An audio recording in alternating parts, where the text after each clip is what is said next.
Say one page.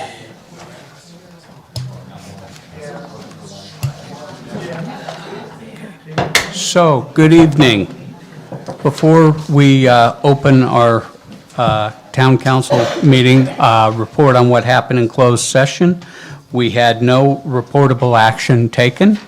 So with that, closed session is done, and we'll start with the regular town council meeting. So if you would please silence your cell phones and join me in the Pledge of Allegiance, and then remain standing. One of them, so I'll just expand that and say you'll be talking about it maybe once. Okay. Please mute yourself. Thank you. And please remain standing with Councilman Boland giving the invocation. I pledge allegiance to the flag of the United States of America and to the republic for which it stands, one nation, under God, indivisible, with liberty and justice for all. Lord, we thank you for this opportunity to come and do the work of the town, and I just pray for, as we come on this anniversary, for those that lost loved ones 4 years ago, and for so many that have had a tough time getting their life back together. I just pray for their peace and grace. I pray for closure for many of them. We thank you for all the people that have been here for us all these years and helping us bring this town back. And we thank you for the blessings that you've given us since that event. We pray that tonight we honor you with what's said and done, and we honor you with how we handle ourselves. So we give this night to you. In your name we pray. Amen. Amen.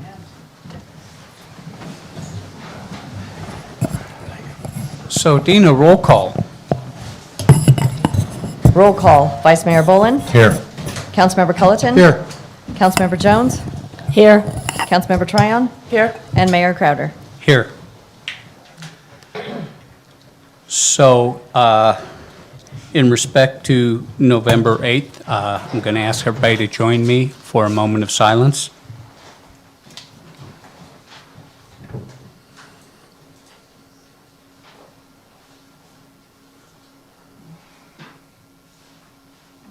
Thank you.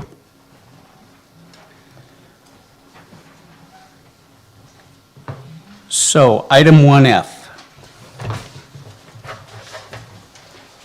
Proclamation recognizing retiring VIP David Saul for 19 years of service.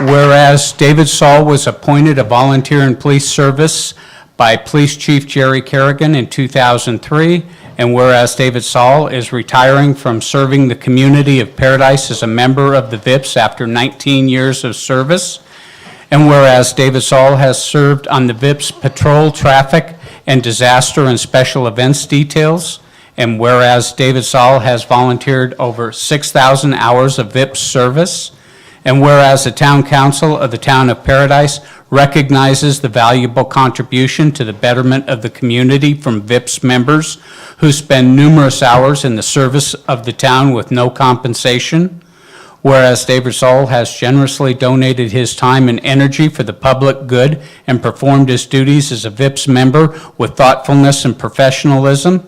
Now therefore, I, Steve Crowder, Mayor of the Town of Paradise, do hereby recognize and express appreciation to David Saul for his dedicated service to the Town of Paradise, in witness whereof I have hereunto set my hand and caused the official seal of the Town of Paradise to be affixed hereto this 7th day of November 2022. David?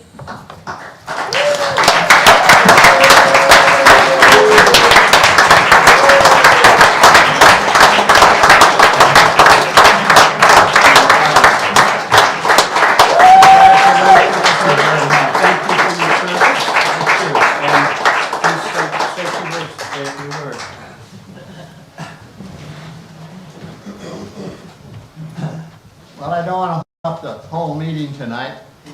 I just want to tell you that the privilege I had in serving in this community, and for the hours that I put in, it was very worthwhile. and worked with a good group of guys and also a good police department. There's one little story I'd like to tell you. When I was out on duty one day, and we got called out for an accident up on Pence, and so we were stopping traffic at Wagstaff and Pence and sending them south, and the accident was north of that area. So I was directing traffic to go south. This one lady came across here, and I said, "You have to go south." She turned left and ran right over me, knocked me flat on my back. So it just happened that the medics and that were up at the other accident, so they came down and checked me out, said, you're good to go, so I got up and kept her in traffic.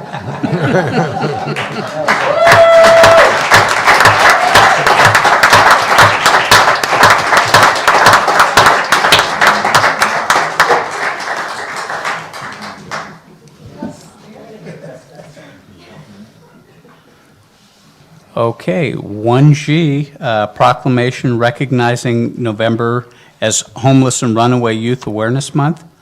Do we have anybody here tonight from? Yes, right back here, right back there. Okay, so whereas California has estimated 200,000 homeless youth, including some 2,000 K through 12 students in Butte County, and whereas approximately 25% of youth exiting foster care will experience homelessness, and whereas natural disaster and lack of affordable housing have exacerbated youth homelessness across rural California, and whereas a high percentage of homeless youth have been physically, sexually, and/or emotionally abused by their guardians and are frequently re-victimized and exploited while living on the streets and in shelters, and whereas due to the lack of stable housing, homeless youth face great difficulty in accessing, stabilizing, and succeeding in school, reducing the likelihood of successful graduation.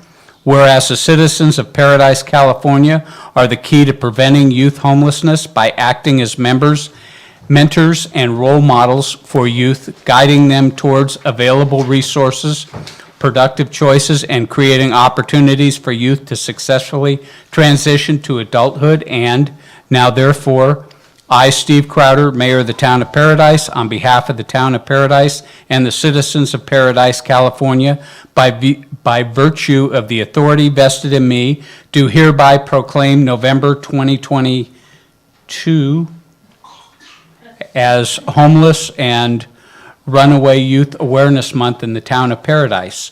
In witness whereof, I have hereunto set my hand and caused the official seal of the Town of Paradise to be affixed hereto the 7th day of November, 2022.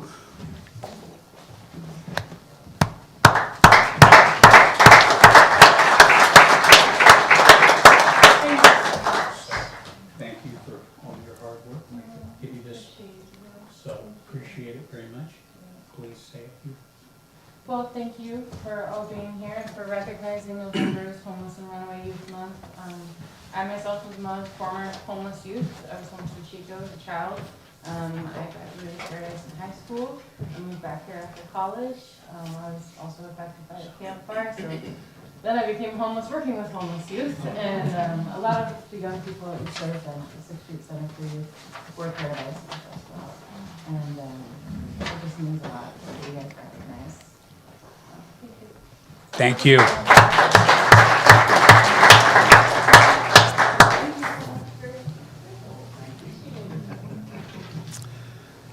So, 1H, presentation campfire recovery update, Colette. Good evening, Mayor and Council. Thank you for the time this evening. As we are on the eve of the anniversary of the campfire 4 years ago, we felt that it was an appropriate time to give a very high-level update on some of the recovery projects that we have been undertaking in the 4 years since the fire. We understand 4 years is a significant amount of time. There has been a lot of progress made in those 4 years. We still have a long road ahead of us, and we felt this was an appropriate time to give an update on our recovery for council, but also for the public to really get an idea of where we are to date. And so, as you all recall, recovery after the fire began with a plan. We started in February of 2019 to undertake our long-term community recovery plan.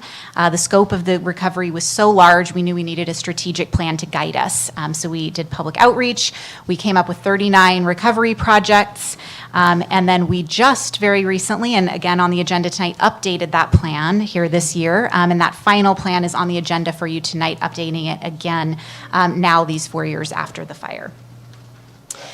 These are the recovery projects that were identified in that first plan.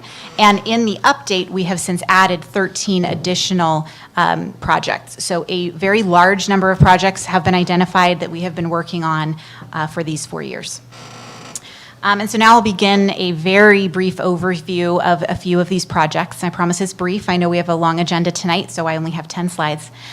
So first, I did want to talk about housing.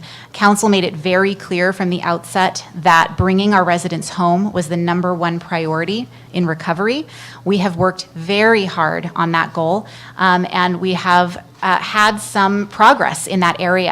Here are some of the statistics. We have just about 2,000 single-family home and multifamily home units that have been completed to date, that progress is incredible. That pace has been very encouraging to us, and we hope to see that continue. At any given time, we have about 750 homes under construction in the town of Paradise, which is a very big effort.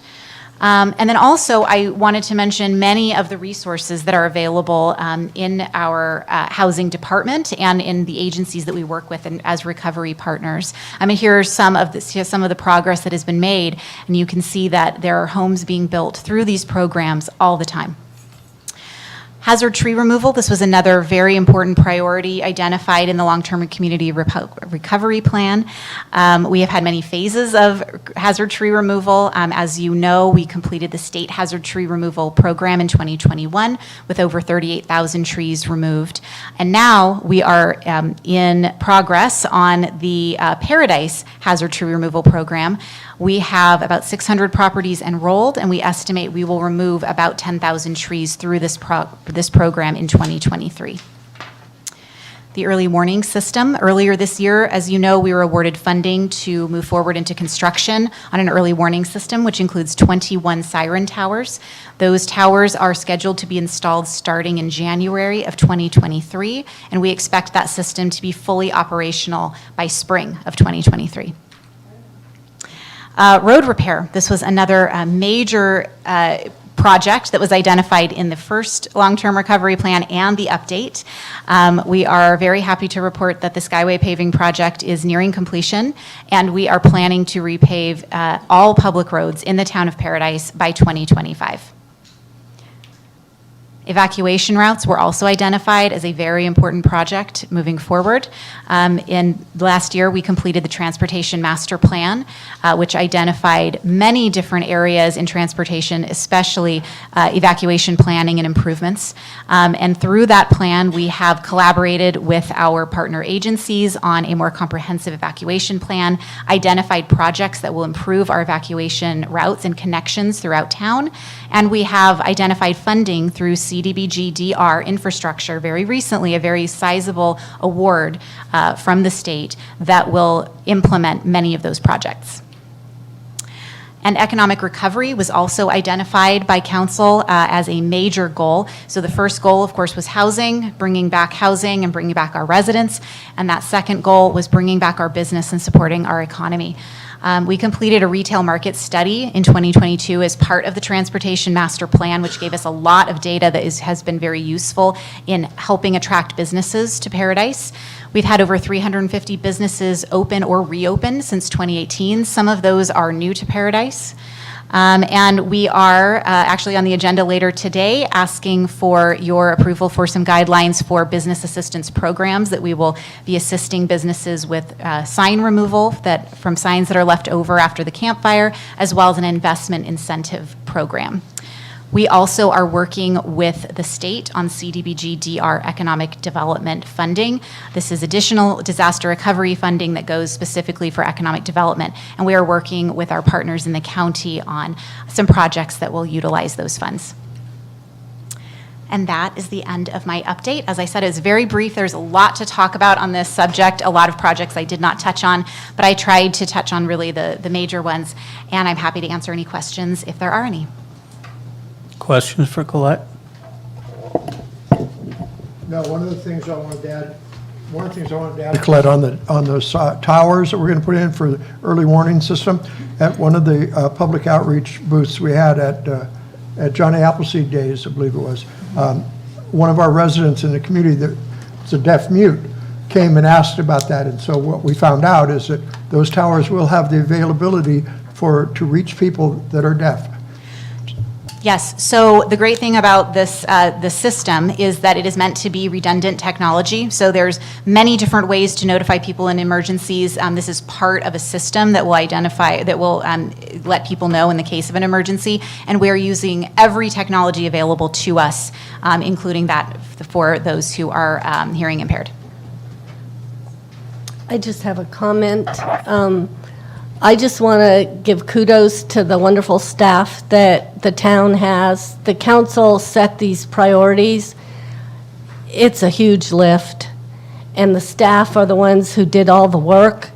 They're fabulous, they're smart, they work hard, and they've gotten us a long way in 4 years, so thank you. Thank you, Colette. Thank you for the great update.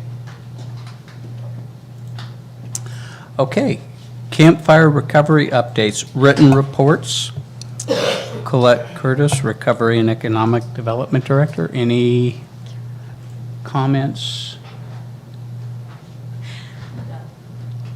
I'm anticipating a question that I think I know is being thought of by Councilmember Tryon, and that is regarding our request to FEMA regarding a reimbursement request that we have submitted, that we are working through a process to make sure that reimbursement is completed. We are still waiting on a response from the letter that we submitted to FEMA on August 11th. So we are in contact with them every week. We actually just had a meeting with them where we raised that along with some other issues, and they said they are working on it. So I know it's not been forgotten, and we are continuing to push forward. And like I have mentioned previously, we are moving through this process with this request. However, if this does not work, there are other avenues that we plan to pursue. So we are not giving up. Thank you. You're welcome. Cards, Dina? I have no cards on this item. No, okay. Mark Maddox, Infrastructure and Sewer Update. Any questions for Mark? Dina, cards? Do you know when the striping will be done on Skyway? Can you repeat the question? Do you know when the striping will be done on Skyway? There, people are asking with the darkness Yeah, and everything. absolutely. So striping was scheduled for this week, actually, but rain last week pushed the striping team as well as it's going to do that again this week. So we're expecting them to mobilize a week from today on the 14th. They'll start initially by laying down what's called cat tracking. That just allows us to see where the stripes will be before they put it down, so they do it once and do it right. And we're excited for that to be done, hopefully the end of next week. So it's all weather driven at this point? It is weather driven at this point, but again, when the weather affects our area, it affects more than just our job. So a lot of jobs are being pushed with this weather. So we have to wait for the weather to clear and then those other jobs to be taken care of on the schedule. Thank you. But we're planning on Skyway as well as in other areas throughout the town as well. Yeah, that's what I was going to ask, Mark. What about Clark? What about other roads that have not been repaved, to where the lines are, from all the construction, are gone or really difficult to see? Yes, so as a part of your budget update, which you'll see in item 6C, I believe you'll see an additional reallocation of funding that came under budget on our sidewalk project that we're going to reallocate to a striping contract to take care of those roads, including Clark, and other roads that aren't on the forecast to be paved next year, but need some new center lines and edge lines. So we're really excited for that. Good deal. Thank you. Absolutely, thank you. Any cards, Dina? I have no cards on this item. Okay. Tony Lindsay, CDD Building and Code Enforcement. Any questions for Tony? Yeah, just one. In the report, I read the report, and I didn't see whether or not the weeds at Kentucky Fried Chicken are going to be cut down anytime soon. Correct. They were identified as one of our sites, commercial locations. You requested us to to clearly identify how many commercial sites and how many residential sites we have. They have been, that location has been, received citations. Thank you. Thank you, Tony. Any questions for Tony, Dina? I have no cards on this item. Okay. Kate Anderson, Business and Housing Manager. Any questions for Kate?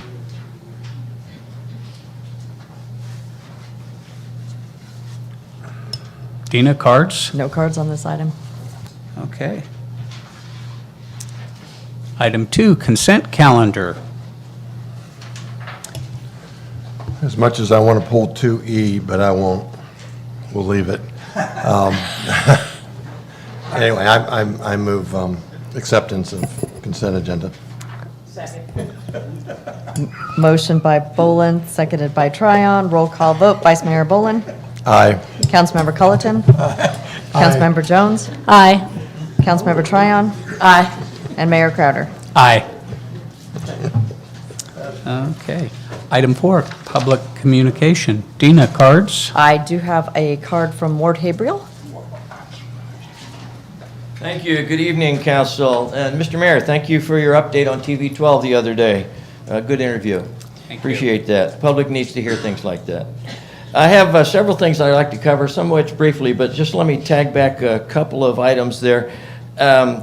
You know, when I moved into the end of my street, the 4 elderly single women around me looked at the sign at the end of the street and said, "You're the new neighborhood watch captain, so if something goes wrong, you call the cops for us."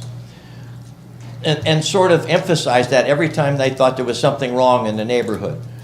Well, it just made me a little more watchful, thinking, I don't want to wait for them to call if I see something. So if you see something, say something. That's been going around lately. See something, say something. So I thought, okay, I'll keep up with this. I thought that just behind me, there was a property gradually being developed. They'd work for 2 or 3 days, and then they'd be gone for 2 or 3 weeks. Then they'd come back and they'd add some more stuff. And suddenly, they show up with a great big backhoe and they dig a huge hole, 7 feet deep, 6 feet wide, 8 feet long, and it sits there for 3 weeks. No further activity, no fence around it, no nothing. It's for the new septic tank. Property doesn't have a permit yet. I know one of the owners. And I thought, you know, maybe I should ask somebody in code enforcement about this. Because from my perspective, if I'm the neighborhood watch captain, and I'm watching out for my neighborhood, that's not safe. So I call code enforcement, and thank you, Tony Lindsay, who shows up pronto with stakes and yellow tape and seals off, well, he doesn't seal it off, but he makes it known as a hazard. That kind of stuff to me is what's great about this town. That's a good response. Hey, daffodils are here. Did you see the pictures up on the screen? Daffodils, town flower? Well, we got them. In fact, today, just this quick, we had an anonymous donation to cover the cost of 500 daffodils to replace so many that were lost at the front of the CMA church, right along the sidewalk where they dug all that digging. You know, we could have gone over there and pulled some of those up before they destroyed them. But you know, there's a dirt pile somewhere where they took that. It's going to have daffies and they don't know it. But we got them. Anybody needs some? You want to beautify our town? Ask the garden club. We got daffodils to plant. And I think that one thing I wanted to talk about too is we got several other things that people are concerned with, and the public meeting sort of format stuff, I don't think is being advertised well enough about how we can get people together to be able to express their opinions. And I know 3 people who told me they would be here tonight to comment on one of the things coming up, and they're not here. It's just not easy for, it's a lousy night weather-wise too. Anyway, thank you for your time. I have more later. Thank you. That was the only card I have for public comment. Okay. So, next we go into our public hearing. Kate. Already. Good evening, council. We ask that you would conduct a public hearing to solicit comments and suggestions regarding our draft permanent local housing allocation, PLHA, and to adopt the draft plan that is in the application or revise that plan, and to adopt the resolution of town council authorizing the application and adopting the PLHA program for funding. So as you know, Paradise is an entitlement city for HUD. We've been one since 1994, and HUD, the goal for HUD is to carry out a wide range of community development activities. Well, the state of California also awards based on this entitlement. So under the Building Homes and Jobs Trust Fund, which is SB2, any of you, if you've transferred property, there's a $75 fee that gets paid, and this is where the money comes back to local jurisdictions. So the intention of this bill is to provide a permanent, ongoing source of funding to local governments for housing-related projects and programs that assist in addressing the unmet housing needs in local communities. So goodness knows we have some unmet housing needs here. So our estimated allocation over the 5-year period would be $561,576, which coincidentally is larger than our actual estimated CDBG entitlement, because we get about $107,000 a year there. So having that entitlement gets us to other funding sources. So one of the eligible activities under this funding is to provide a matching portion of funds to a local or regional housing trust. What that does is allow us to multiply those funds. They will use these funds to solicit more funding for the same type of activities. So it's a way to multiply an investment here. The use of these funds would be under the same PLHA if we were to invest them in these types of projects as they are for the regional housing trust. It's just that they have that opportunity to increase them.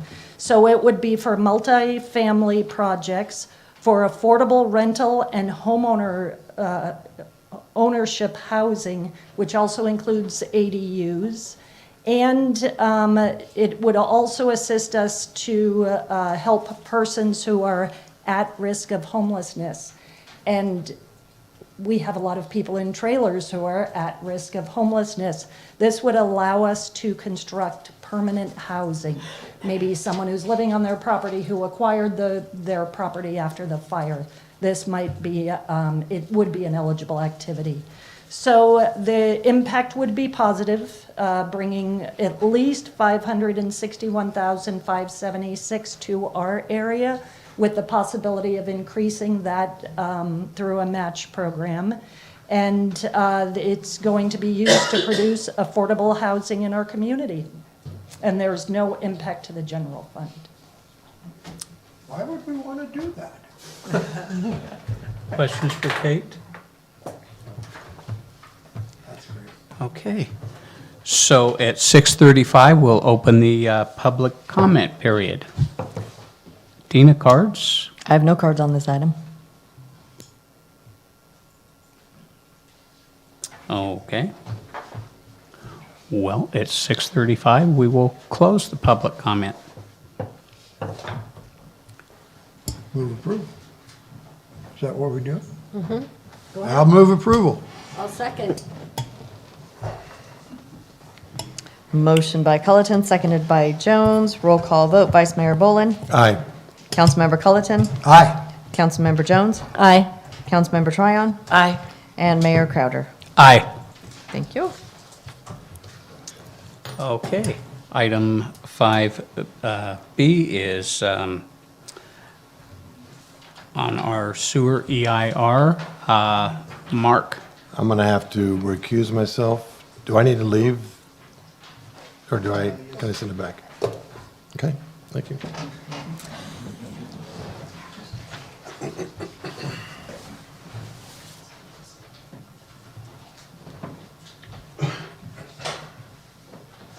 All right. Good evening, Mayor Crowder. Good evening, Mayor Crowder and remaining council.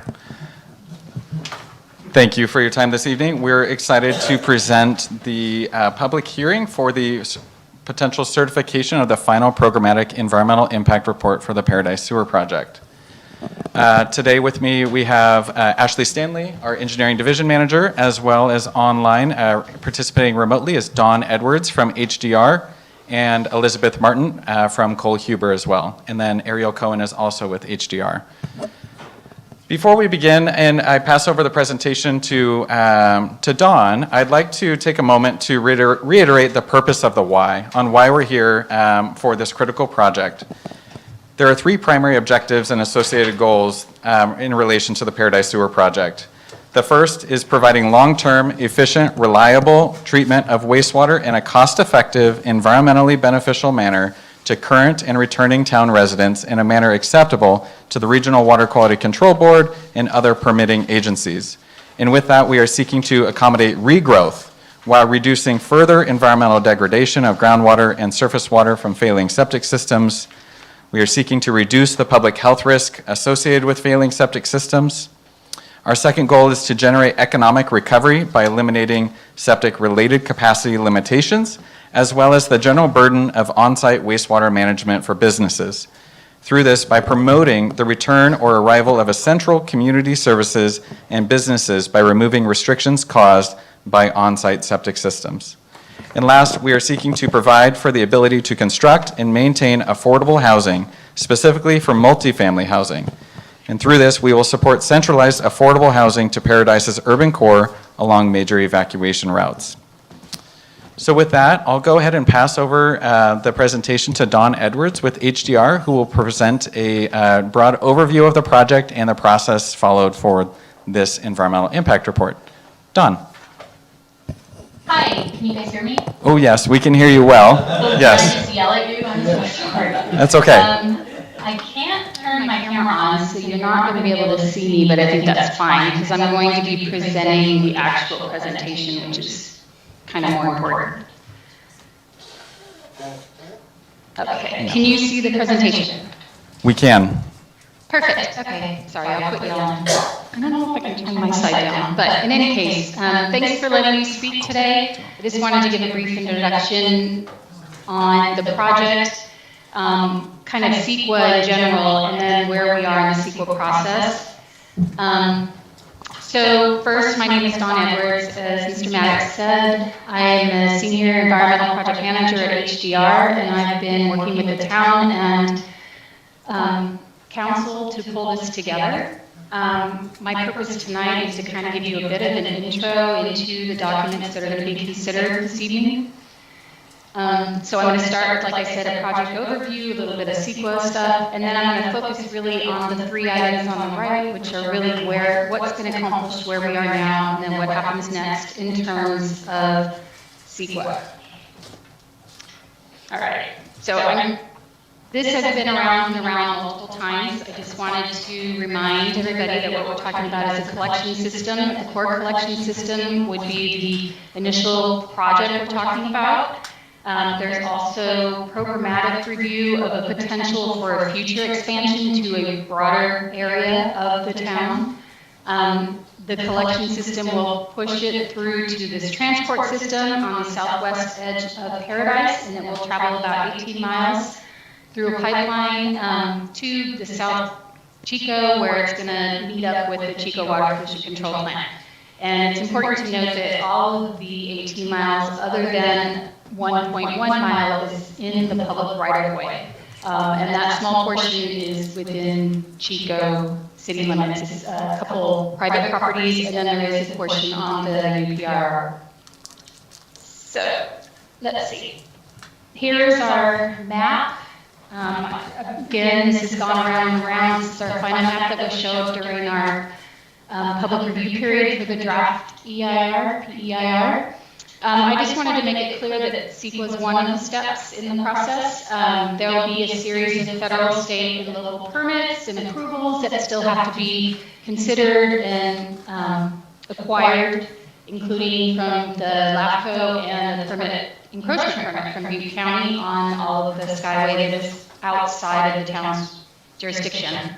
The city and town are also working on, and we'll have to complete an intermunicipal agreement to, capture all of the terms of this.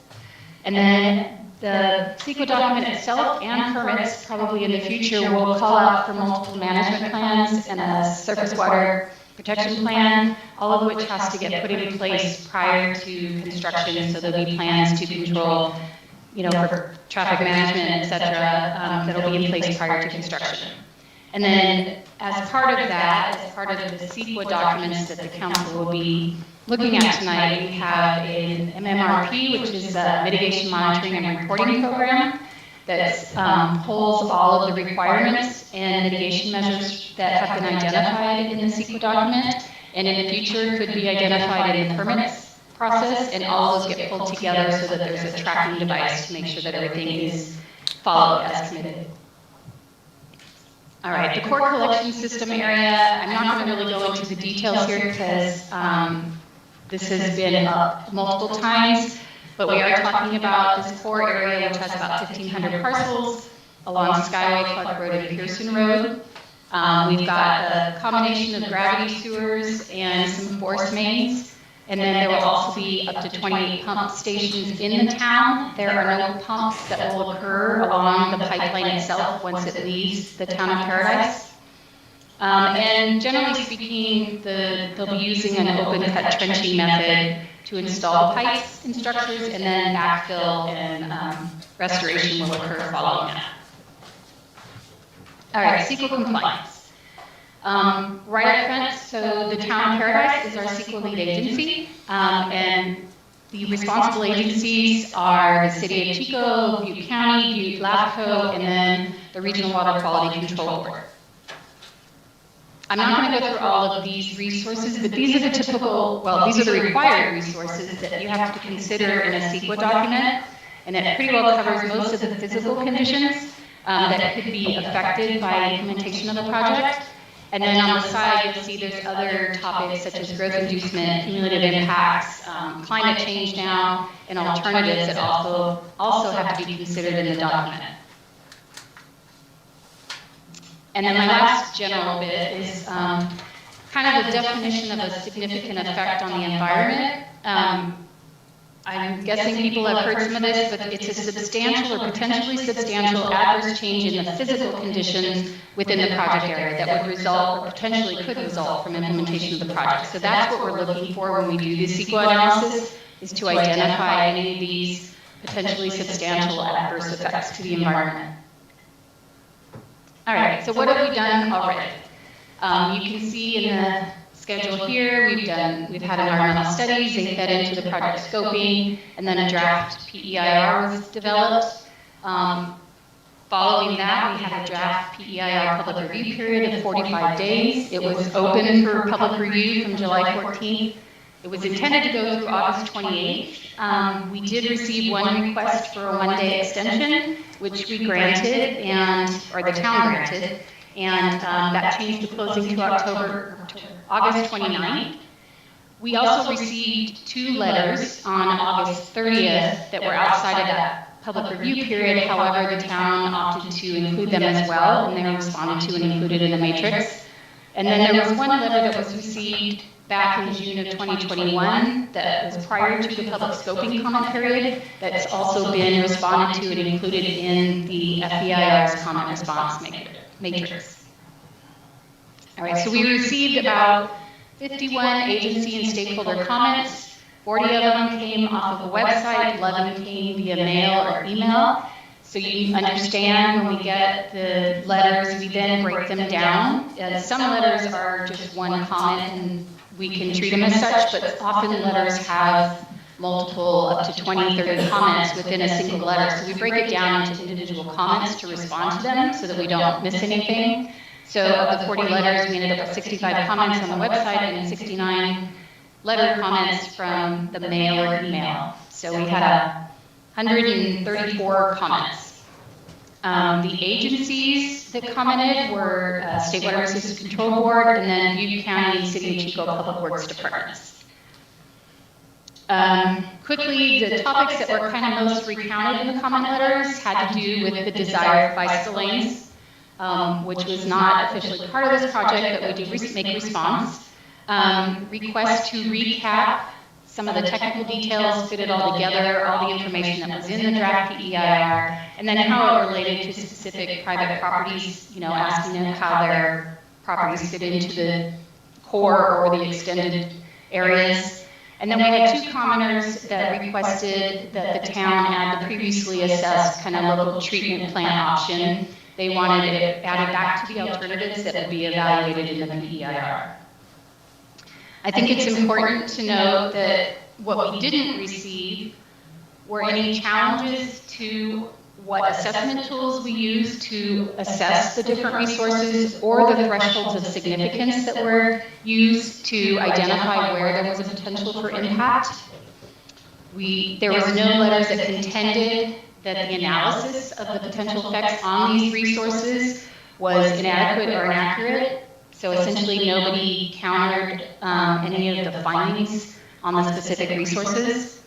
And then there was no challenge made to any of the mitigation measures or their ability to reduce the effects to below significance thresholds. So we received no specific comments on the measures. The one comment we did receive that was related to the measures was from Butte County Public Works, and they just asked us to add more detailed information on how a few of the measures would support the community, and we did so. So the final PEIR itself has this comment response matrix as Appendix I, and attached to the matrix are the original comment letters, and I will note that the comments that came from the website come last, and they're in kind of a report printout from the website. We made 5 additions to the final PEIR based on the comments from the agencies, and those are bolded in the matrix itself and also in the final PEIR. They were based on 2 comments from Butte County Public Works, one of which I just mentioned. They wanted more information on a couple of the hazards mitigation measures noted in the document, and then they also wanted us to specify the permits that would be required are encroachment permits. So we adjusted a couple tables. And then finally on this one, I wanted to speak a little bit. So the CEQA guidelines require or state that any person can submit comments concerning environmental effects of a project. And these are the effects generally that remain with mitigation incorporated. So after you've incorporated your mitigation, if there's any comment or if there's any environmental effects that remain. Our analysis in the PEIR determined that all the potential for significant environmental effects on the physical environment were mitigable, meaning we were able to identify reporting different technologies or methods to mitigate any of the potentially significant effects that were identified. Therefore, there is no statement of overriding considerations, which is sometimes found when there are impacts that remain with the project that are not mitigable, and the council or board would have to make a decision as to, how to move forward. We have no statement of overriding considerations since we had no remaining impacts, so there won't be one in the project record or for consideration by the town council. Tonight's council meeting, the public hearing announcement was posted in the Paradise Post, which was an insert to the Chico Enterprise record on October 26th. There was a supplemental notice via direct email by requested parties that was sent on November 1st. The website itself was updated with the final PEIR materials and information on there's additional information in a virtual room, and that update occurred on November 3rd, which was also the date of the final PEIR. And on today, actually, the town staff received two public comments that Mark, Mr. Maddox is going to speak about in a few minutes, so I will not get into that. Moving forward, tonight the council will consider approval and certification of the final PEIR. If it is approved and certified, the town is required to file a notice of determination within 5 business days. And that period of filing the notice of determination begins kind of a 30-day statutory limitation for court challenges. And then, of course, as moving forward, there's going to be additional design to move into the permitting stages and then further into, final design. All right, Mark, Mr. Maddox. All right, thank you, Don. Take this over. Sure thing. So before we get into, hold on. Yes, sorry, Don. I muted us so that we could hear you clearly and you didn't hear us. Thank you. But we're back. And so before we get into the council action requested and opening the public hearing, I'm going to go ahead and address the 2 public comments that we received today. So I'm going to go ahead and minimize the screen and then start sharing the first email. And a copy of this email and the town's reply has been provided to the council members. Oh, yes, okay, I can share this back to, well, I can share it back to her. One moment. And just as a note, for any member of the public who would like a copy of these comments that were received today, we've got copies up here at the dais.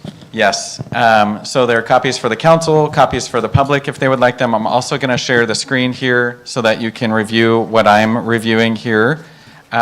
So today at 10:10 a.m., we received an email from Dana Ripley.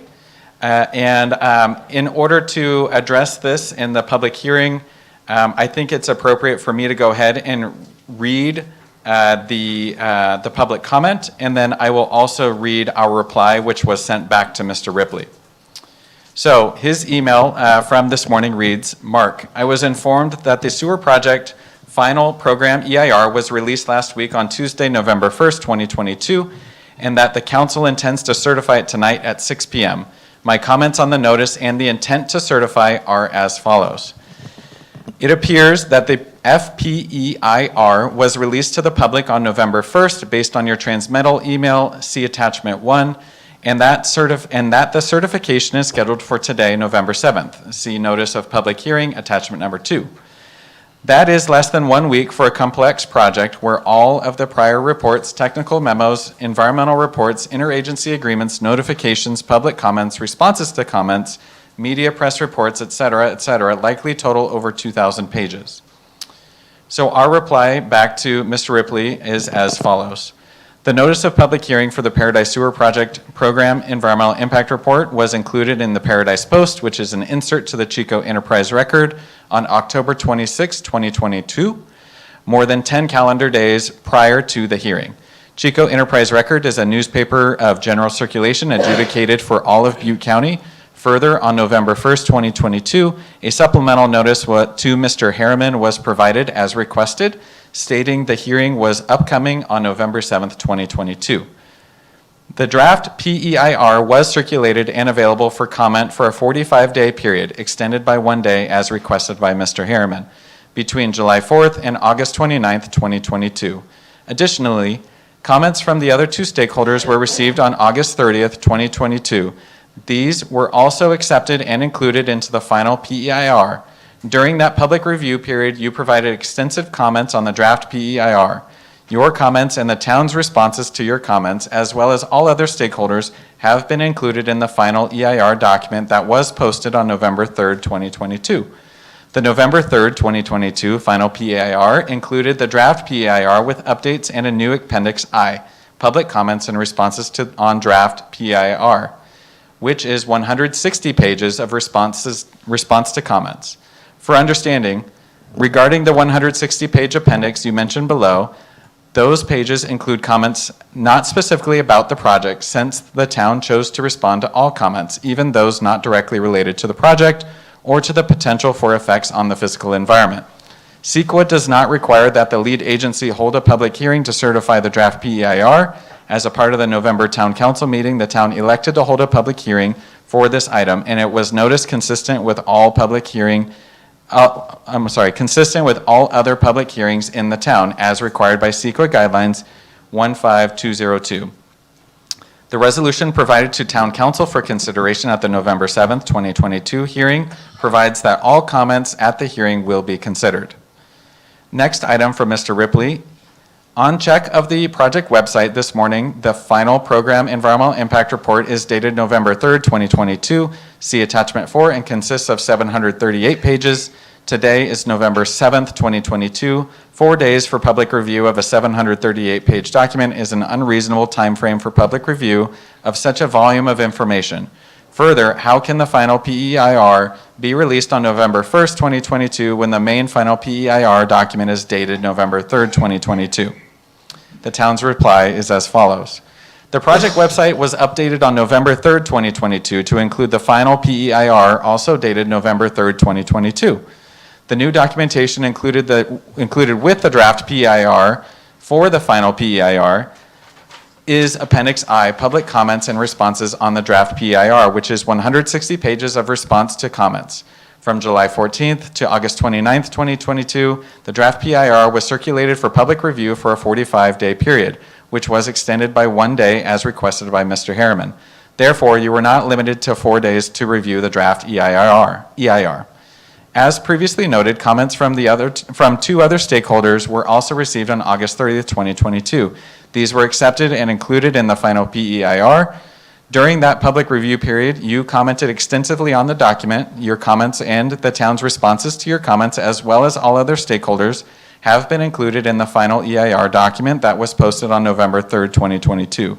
The town chose to respond to all comments, even those not directly related to the project or to the potential for effects on the physical environment, resulting in a 160-page document of comments, including yours and town responses. The next comment by Mr. Ripley is as follows. The project website, paradisesewer.com, on November 2nd, 2022, showed a list of draft PEIR documents and a list of final PEIR documents. See attachment 3, part 1. The two lists are identical, indicating that the required posting of a timely public comments on the draft plus lead agency responses to those comments is missing from the list of final documents as of November 2nd, 2022. Our response is as follows. The project website was updated with the final PEIR documentation on November 3rd, 2022. Responsible agency comments and responses have been included in Appendix I, Public Comments and Responses on the Draft PEIR, which includes 160 pages of responses to comments. In addition, each responsible agency was provided responses to their specific comments 10 days prior to the public hearing on November 7th, 2022. Getting close. The next comment by Mr. Ripley is, as of this morning, Appendix I, consisting of 160 pages of public comments and responses to those comments, which appears to have been posted to the final PEIR virtual room within the last 2 or 3 days. On November 2nd, 2022, Appendix I consisted of energy pump calculations, see attachment 3. Our response is as follows. The project website was updated on November 3rd, 2022 to include the final PEIR dated November 3rd, 2022. The new documentation included with the draft PEIR for the final PEIR is Appendix I, Public Comments and Responses on the Draft PEIR. Further, as noted before, the draft PEIR was circulated and available for comment for a 45-day period, which was extended by 1 day as requested by Mr. Harriman between July 14th and August 29, 2022. Additionally, comments from the 2 other stakeholders were received on August 30th, 2022. These were also accepted and included in the final PEIR during that period. You commented extensively on the document. Your comments and the town's responses to your comments have been included in the document posted on November 3rd, 2022. Again, the comments and responses include 160 pages because the town chose to respond to all comments, even those not directly related to the project or to the potential for effects on the physical environment. The next Ripley comment is as follows. The project website indicates formal public notice of the final PEIR availability is placed in local and regional newspapers. See attachment 3, part 2, top. However, the list of media articles, see attachment 3, part 2, bottom, does not indicate the availability of the final PEIR was noticed in any local or regional newspaper at any time. The last article listed was published June 11th, 2022. This compares with your transmittal of tonight's public hearing notice on November 1st, 2022, attachment number 1, and the date of the final PEIR of November 3rd, 2022. Our reply is as follows. 2 types of notices were provided on October 26, 2022. First, see the statement above regarding the publication in the Chico Enterprise Record. Second, the town posted the notice of public hearing on www.paradisesewer.com and www.townofparadise.com. Together, these meet the town's requirements for a public hearing to be publicly noticed and at least 10 calendar days prior to the hearing. His closing remark was this: based on the foregoing, the certification hearing should be postponed until formal notice is provided in local and regional newspapers and sufficient time is made available for public review on all the project documents. I suggest at least 6 weeks from the date of formal notice for public review prior to the certification hearing. And we replied as follows. We appreciate your continuing interest in the project. We will present your request for postponement to the town council along with our responses. Based upon our responses, it is our recommendation that the hearing continue. So that is the first email that we received this morning. I'm going to take a sip of water and we're going to power through the next one. I think I'm okay. If I have a moment, I'll let you know. Okay, so this next email was sent this afternoon at 4:43 p.m. and it's from Richard Harriman. The email reads, I'm going to go ahead and show the email here on the screen, and a copy of this email is available for the public. And it's also been provided to all 5 council members here tonight, or I should say 4, since one has recused themselves. So with that, I'm going to skip the introductions and read the comment that is posted here in the email. And I have since we just received this at 4:48, I have only, we have not submitted a reply to Mr. Harriman, but I will go ahead and read aloud our reply, which will be transmitted formally in email. Okay, the first Harriman comment, okay, well, first I'll read this. I am submitting the following objections to the legal adequacy of the town's responses to the following comments that I made regarding the draft environmental impact report for the above referenced Paradise Sewer Project. Number 1, Harriman comment letter number 11-6, response 5, agenda packet, page 43. The response to this comment is inadequate because the reasons stated in support of the town's updates and adequacy of its current general plan and general plan EIR all address facts, conditions, and actions taken by the town prior to the 2018 Camp Fire disaster. All of the purported updates and revisions relate to the conditions in an environmental background or setting that was radically changed by the 2018 fire. Due to the dramatic reduction in the population, infrastructure improvements, including water supply and underground sewage infrastructure of the town, the existing general plan and all of its elements were rendered substantially out of date by the Paradise Camp Fire.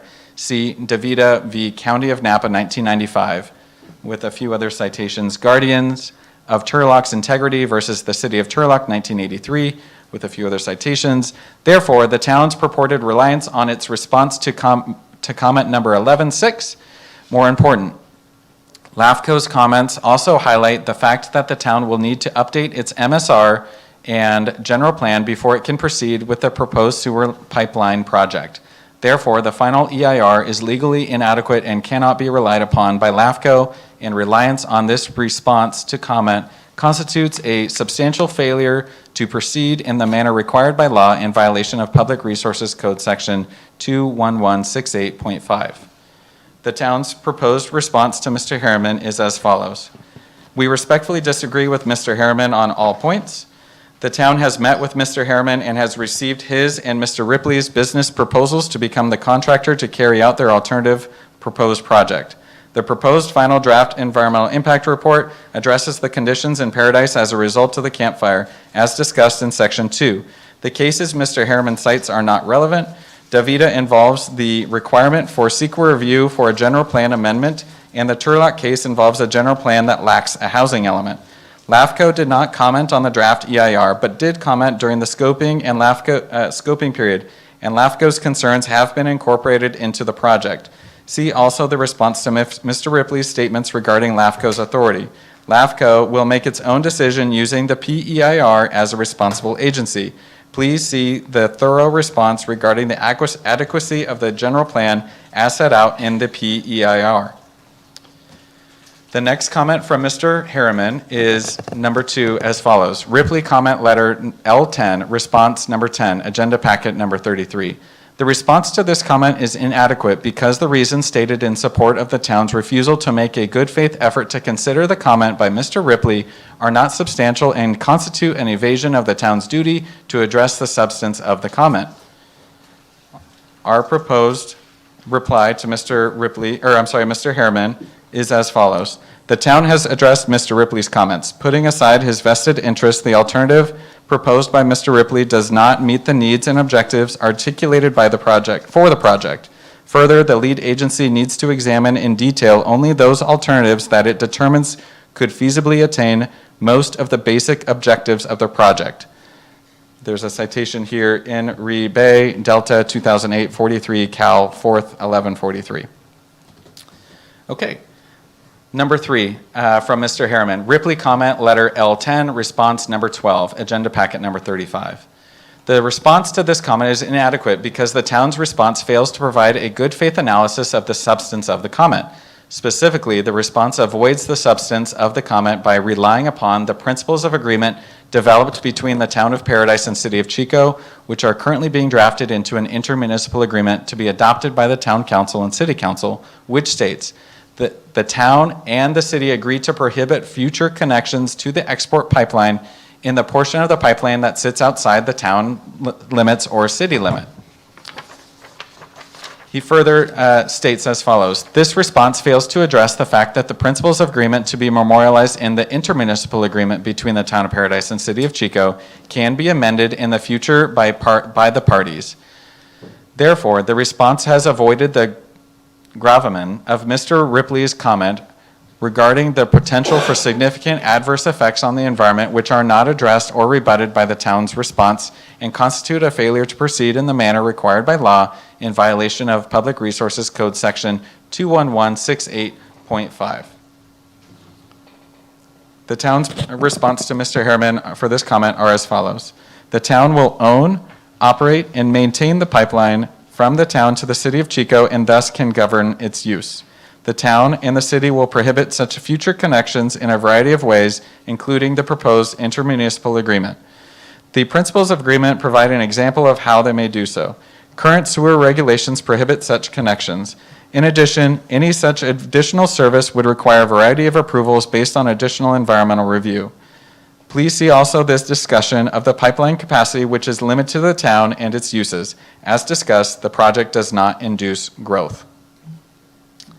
I believe this is the final comment from Mr. Harriman as follows. Ripley comment letter L10, response number 20, agenda packet number 39. The response to this comment is inadequate because the town's response fails to provide a good faith analysis of the substance of the comment. Specifically, the response states, the project as proposed will be operational by summer 2026, as shown in the schedule on paradisesewer.com.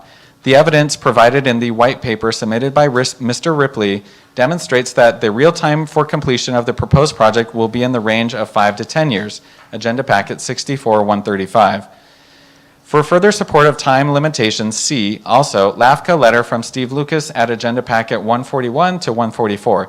The potentially significant environmental effects resulting from this delay are set forth in the Ripley comment. The town has failed to demonstrate a good faith effort at full disclosure in its final EIR, and this lack of substantial response to the Ripley letter L10 constitutes a failure to proceed in a manner required by law in violation of Public Resources Code Section 21168.5. And then he closes, for the well, I'll address the comment on that one first. Do I have that one? Okay, one moment.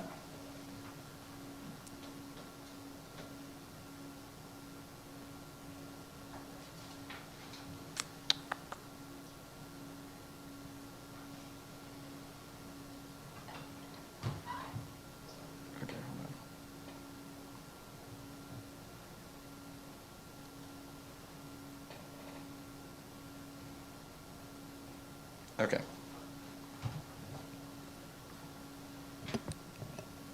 This is a short response. The response on this comment The response to Mr. Ripley's comments responds to the white paper, which actually consists of his opinions regarding the proposed project without significant scientific or factual analysis.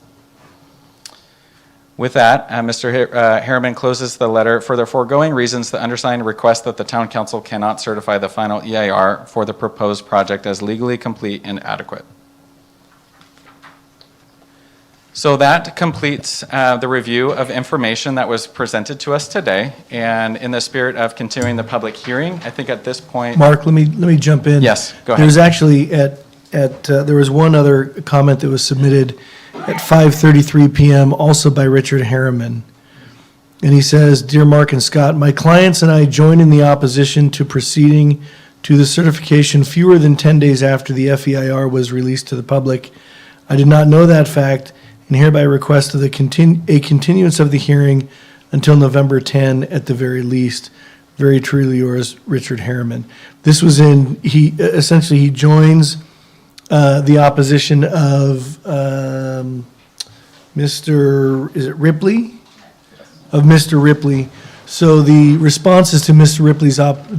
Ripley's correspondence would be equally applicable to Mr. Harriman's second email sent at 5:33 PM this afternoon. I just wanted the record to be clear and complete. Thank you, Scott. So with that being presented, in addition to all the documents presented in the final program environmental impact report, I can turn it back to council for potential opening of the hearing and accepting further public comments. And I'll turn, Dawn, can you go ahead and resume sharing your screen? Perfect. So before I open public comment, any questions from council? Okay. It's 7:12. We'll open public comment. Dina, cards? The first card that was received was from Ward Habriel. Thank you again. As you note on the card, I am in opposition, have been all along, ever since this came up many, many years ago. We have never had a serious disaster related to a failed septic system in this town, unlike some other communities in Northern California which have, and have caused health concerns. So the potential has always been there, but we've never had one. Some of the worst cases that we have been simply rectified by how much money you want to spend. I would cite McDonald's, Holiday Market, Cozy Diner, big one there, and Safeway on their new property. They needed an extra 3 acres to support an additional length of leach field. They were willing to spend the money to do it. There isn't really any good reason to not allow any other business or large community like multifamily housing provide for their own response to how they will best dispose of wastewater. And from an environmental standpoint, the water you keep on the ridge is for the benefit of the ridge.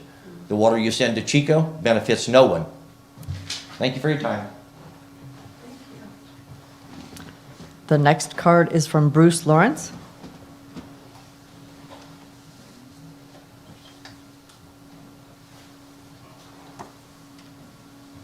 Thank you, council. I really just wanted to state that I wanted to make sure that we didn't destroy the new roads that have been put in with the pipeline. I can see that happening if we don't make sure there's some safeguards put in. And I imagine with all the paperwork that you folks have, it's probably covered. But I'm just voicing my opinion. And I'm sure others feel the same way. Thank you. Thank you. Mark, could you answer that question? I'm sure a lot of other people in the audience are wondering the same thing. Sure. So that issue is addressed in the final program environmental impact report. And our pavement restoration standards would be adhered to, which require that any new excavations into the roadway mitigate cuts into new pavement, which means the restoration area would be larger, especially within the town of Paradise. So, yes, that is discussed in the final program environmental impact report. Thank you, Mark. Those were the only two cards that I received. Okay. So at 7:15, we're going to close public comment.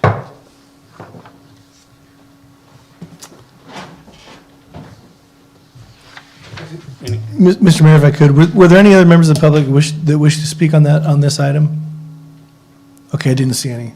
I just wanted to make sure there weren't any. Go ahead. Motion. I move approval. I'll second. Motion by, Do we want to discuss the revisions to the resolution? I move approval with the revision. Yeah. Well, let me just clarify. When you say you move approval with the revisions, you're talking about including the comments that were received and the responses by the Assuming that's town? what the revision is. Okay, that's, No. So we have some revisions to the published resolution for consideration. And they're on page 2 of the resolution Like the resolution itself. and page 4. So I'll give council a moment to turn to page 2 of the resolution in the agenda packet. Which is on page What page is that on? 112 of the agenda packet. So on page 2, I will go ahead and start reading. Whereas on July 14th, 2022, the town filed the Notice of Completion, NOC, informing OPR, Office of Planning and Research, that the town had completed the draft PIR and recommending distribution of the draft PIR to certain state agencies for review. Whereas prior to circulating the draft PIR for public review, the town distributed and published the Notice of Availability, NOA, for the draft PIR to all interested groups, to organizations and individuals, and posted to the project website. And here's the part where there is an addition. Whereas the draft PIR was available for public review and comment for 45 days between July 14th, 2022 and August 29th, 2022. And here's the bold and italic area and underline addition. And thereafter, additional comments were accepted on August 30th, 2022.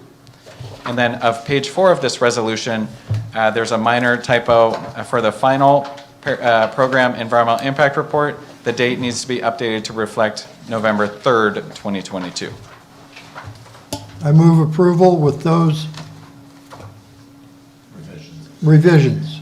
and I would ask that you'd include all of the attachments And as include well. all the things that came in today.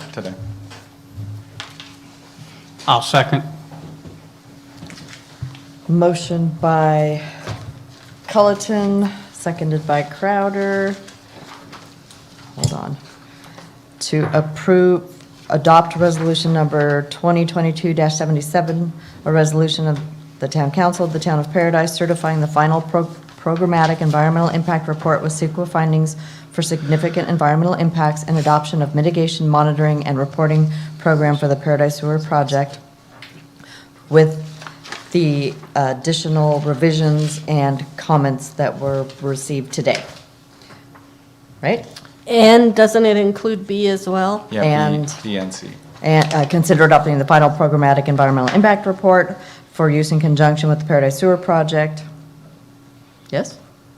And directs, and other action and direct staff to continue the next steps in the Paradise Sewer Project implementation, including federal environmental reviews and processes, design and right-of-way phases, including solicitation of staff augmentation and design build contracts in compliance with security potential funding sources, policies, and procedures. Yes? Yes. All right. Roll call vote. Vice Mayor Bolin is absent. Councilmember Culleton? Aye. Councilmember Jones? Aye. Councilmember Tryon? Aye. And Mayor Crowder. Aye. Motion passes. Should we go get Greg? Yeah. Go get Greg.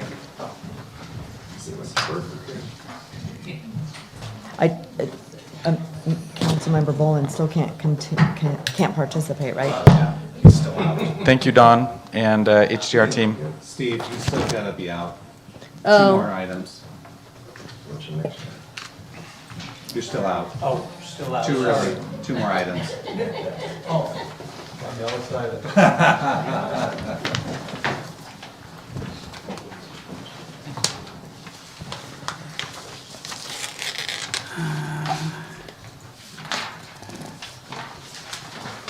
Yeah, these are both about the same. Okay. So, council consideration, item 6A, resolution of the Town Council, Town of Paradise, authorizing financial assistance application to the State Water Resources Control Board. Mark? All right, thank you, Mayor Crowder. So this item in a slide is relating to the Paradise Sewer Project as well, and we're asking council to adopt a resolution that would allow the Town of Paradise to submit funding applications to the State Water Board Division of Financial Assistance. As you are aware, we're currently seeking construction funding for the Paradise Sewer Project, and in the 2021 governor's budget, there is additional funding available for projects which convert septic systems to sewer. So with that, we're requesting you adopt a resolution included in the packet to ensure that our project application may be considered. And I'd be glad to answer any questions. Questions for Mark?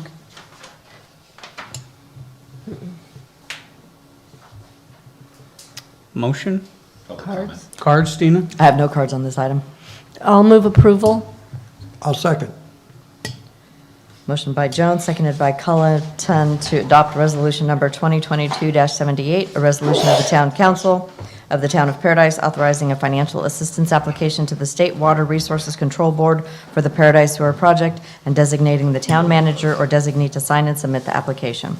Roll call vote, Vice Mayor Boland is absent. Councilmember Culleton? Aye. Councilmember Jones? Aye. Councilmember Tryon? Aye. And Mayor Crowder. Aye. Motion passes.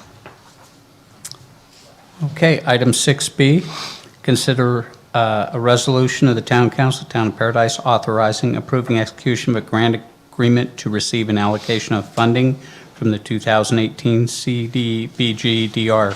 Mark? Yes, thank you again, Mayor Crowder.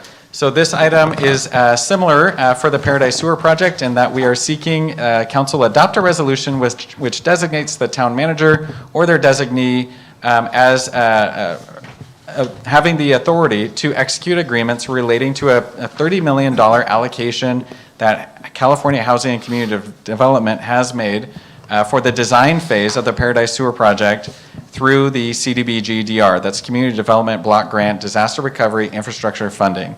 A requirement of that program is this resolution asking for certain requirements and designating officials to sign documents and provide deliverables. If adopted, staff plans to continue efforts with HCD to coordinate next steps in program implementation. With that, I'd be glad to answer any questions. I have a question, Mark. When would you anticipate actually going out to bid for the design or the design build? So we're hopeful very, very soon. We're in the process of discussing procurement with HCD and potentially as early as January of 2022 would be great. 23, you mean? Oh, I'm sorry. Yeah, 2023.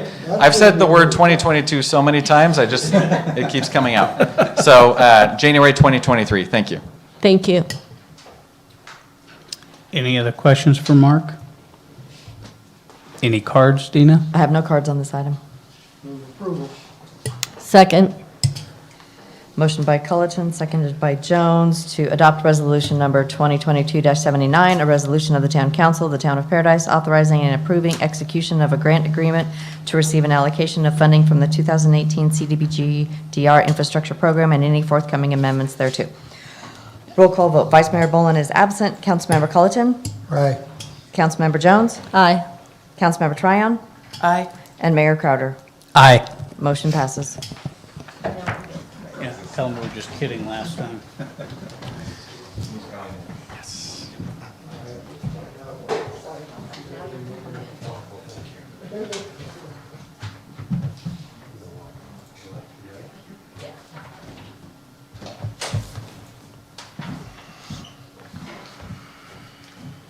We have fun?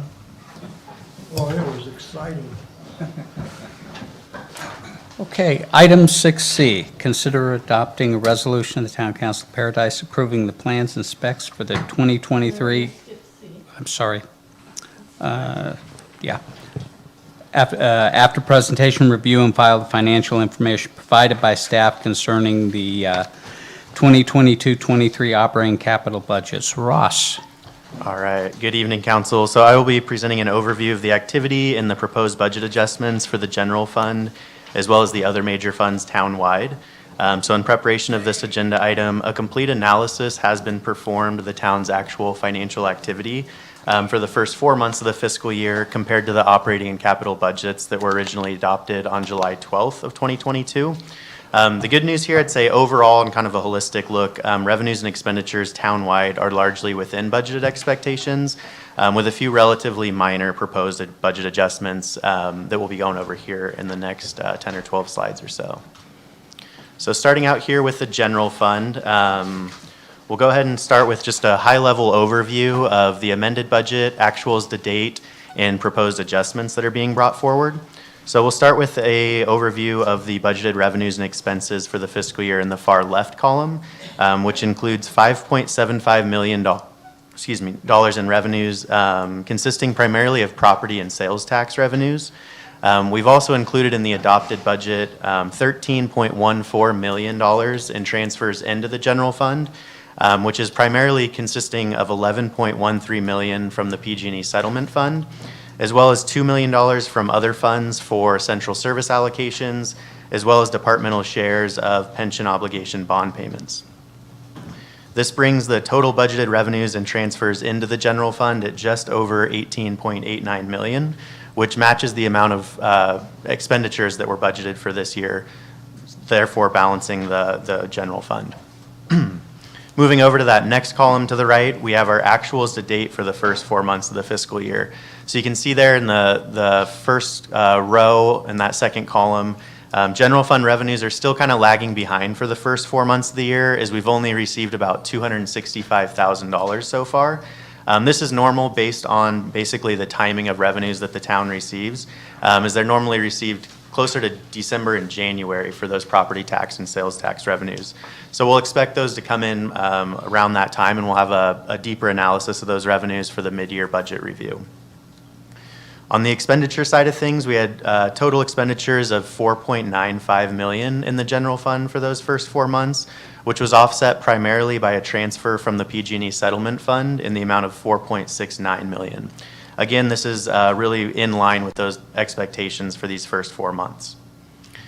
Before diving into the details of the proposed adjustments, just wanted to provide sort of a high-level overview here, as we have additional proposed expenditures of about $100,000 for the general fund, which are offset entirely by additional revenues and transfers in, again, which we'll look at in more detail here shortly. This brings the total proposed budget expenditures to $18.9 million for the year, which we'll go ahead and jump into here in this next slide.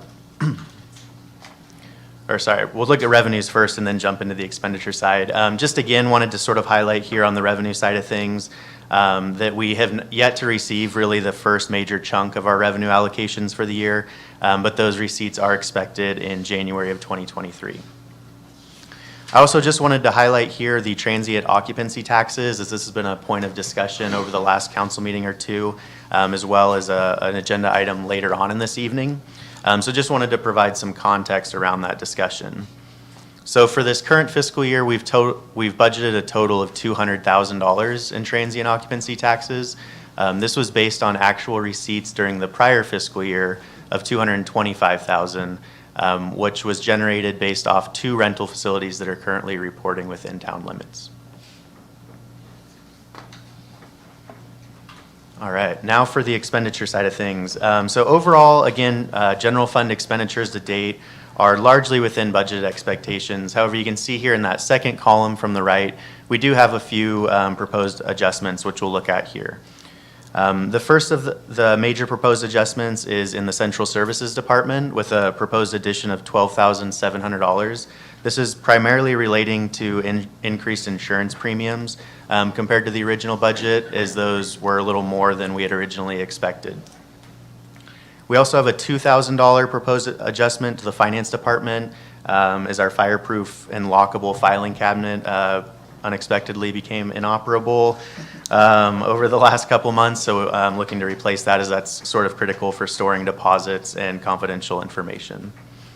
One of the larger adjustments is in the Police and Public Works departments for a total of $33,500.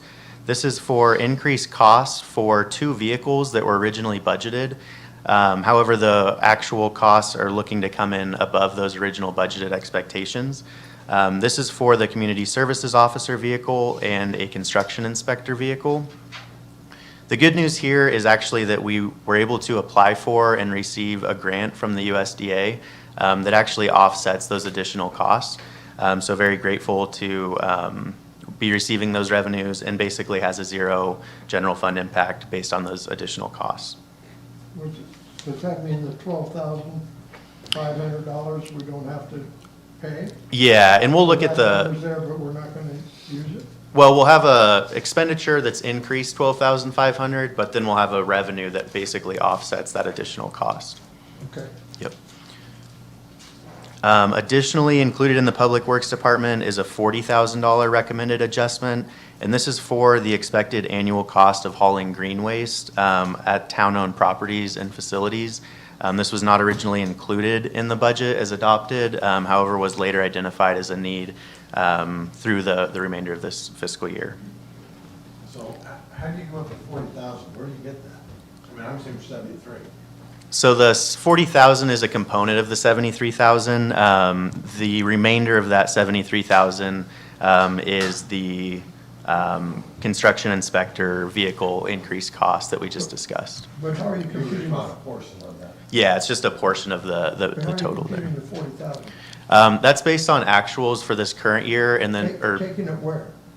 Mark? So the 40,000 recommended for the adjustment for green waste is for our own disposal from the public right-of-way and other town-owned properties where we're cleaning up our own property or if there's removal along the public right-of-way. So we bring that to the green waste yard and we pay NRWS to then haul it and dispose it off. That is a cost that we have to pay for post-campfire. And it's not cheap. Clearly. So the $40,000 projection is based on what we've actually received in bills over the last 12 months, pretty monthly. I know we can take it to Old Durham Wood for $30 a ton. So we're delivering quite a lot and so, I'm just saying, and so that would require, that's available. it's an option we've considered as well. It would require town staff to drive all the way down to Old Durham Wood. So we've got a lot of priorities going on and so we bring it to the green waste yard, NRWS hauls it to their disposal. Okay, thank you. Thanks, Mark. All right, and the last adjustment we have here is in the Measure V fund. This is a $144,000 adjustment for the purchase of a street sweeper, that we'll actually look at here in a couple slides. So just wanted to kind of preface that here, but we'll dive into more details on that here shortly. So when you look at the total effect of these budget adjustments that are being brought forward, we have a total of $244,500 of additional expenditures that are being proposed, which is wholly offset by additional revenues of $56,000, including the $33,000 in USDA revenues we just discussed, $23,000 in expected reimbursements, as well as a drawdown from the Measure V fund of $144,000, with the remainder of that, those costs at $44,000 being brought in from the PG&E Settlement Fund. Again, we'll look at the details really of the PG&E Settlement Fund and the implications on the long-term fiscal sustainability model here shortly, but just wanted to provide a high-level overview here before I just have a quick question on taxes. We're expecting our revenues to be higher than what we had budgeted for, is that correct, on property tax? At this point, we don't have enough information to know whether or not those will come in over or under. I would say at this point, we're probably expecting right around what we had budgeted. However, once we see those initial allocations, we'll analyze that for the mid-year budget review. Okay, thank you. So, Ross, before you go on, so somewhere in this proposal tonight, you're going to ask for another $250,000, another $250,000 adjustment to the budget? That would be. Wherever it's going to come from. Yes, that would be the total additional expenditures, and we'll look at basically. And then like next month, there possibly sometimes there could be more. If a car got bought, the price went up more. My concern is, we passed a budget in July and every month we've had to make adjustments. you know? So can I answer that question? Yeah. So, and I hear your question. This budget is very dynamic, and there is a lot of things that have gone on since this budget has been passed that it requires a little bit of adjustments moving forward. We do our best to try to anticipate, but those don't always come to a fruition. But really, the net effect of an additional drawdown on the PG&E settlement fund is approximately $44,000 within this adjustment. So what Ross has to do is he has to show the expenses associated with these increases that we've gotten, but he also has to show the revenue coming in. So the net effect of that PG&E based on this current request would be an additional $44,000 that we're asking for. So, sorry, you do. No, go ahead. So then with that, let me ask one question. What, and maybe I'm jumping ahead, but what's the total that we're using from our PG&E settlement for this budget right now? We will get into the details of that here shortly in the next few slides, if I can kind of put that question on hold Okay. for a second. But yeah, we have about 3 or 4 slides all about that. Yeah. All right, so before we jump into the PG&E Settlement Fund and the fiscal sustainability, just wanted to provide just a quick reminder of our general fund reserves, and just mentioning that they are budgeted to remain unchanged at $2.26 million, as the general fund reserves outside of the PG&E Settlement Fund will remain balanced based on that additional $44,000 coming in from the PG&E Settlement Fund. All right, and again, just before we jump into the PG&E Settlement Fund, just wanted to provide the details of that adjustment and sort of where we're at with Measure V so far. Again, this was the 0.5% temporary transaction and use tax that's approved, that was approved March 31st, 2021. So beginning with our current unencumbered fund balance, we are currently sitting at $1,228,000 in the Measure V fund. We had budgeted revenues of $1.2 million, and again, have yet to receive sort of that first major chunk of those revenues. But we have seen about $93,000 in revenues come in so far for the fiscal year. And based on the activity we've seen leading up to this year, we would expect that $1.2 million to ultimately be received this year. On the expenditure side of things, we had budgeted a total of $510,000. We haven't really incurred a major chunk of that yet, but we have incurred $301,000 so far for the first 4 months of the year. The biggest chunk of that was actually the prepayment of the Type 1 fire engine that was budgeted through Measure V to get that process of building that piece of equipment going. And then we also had some relatively minor costs for police training, beginning the repairs that were budgeted for Station 81, as well as support for the K-9 program and animal control. This is currently leaving us at an unencumbered fund balance to date of just over $1 million.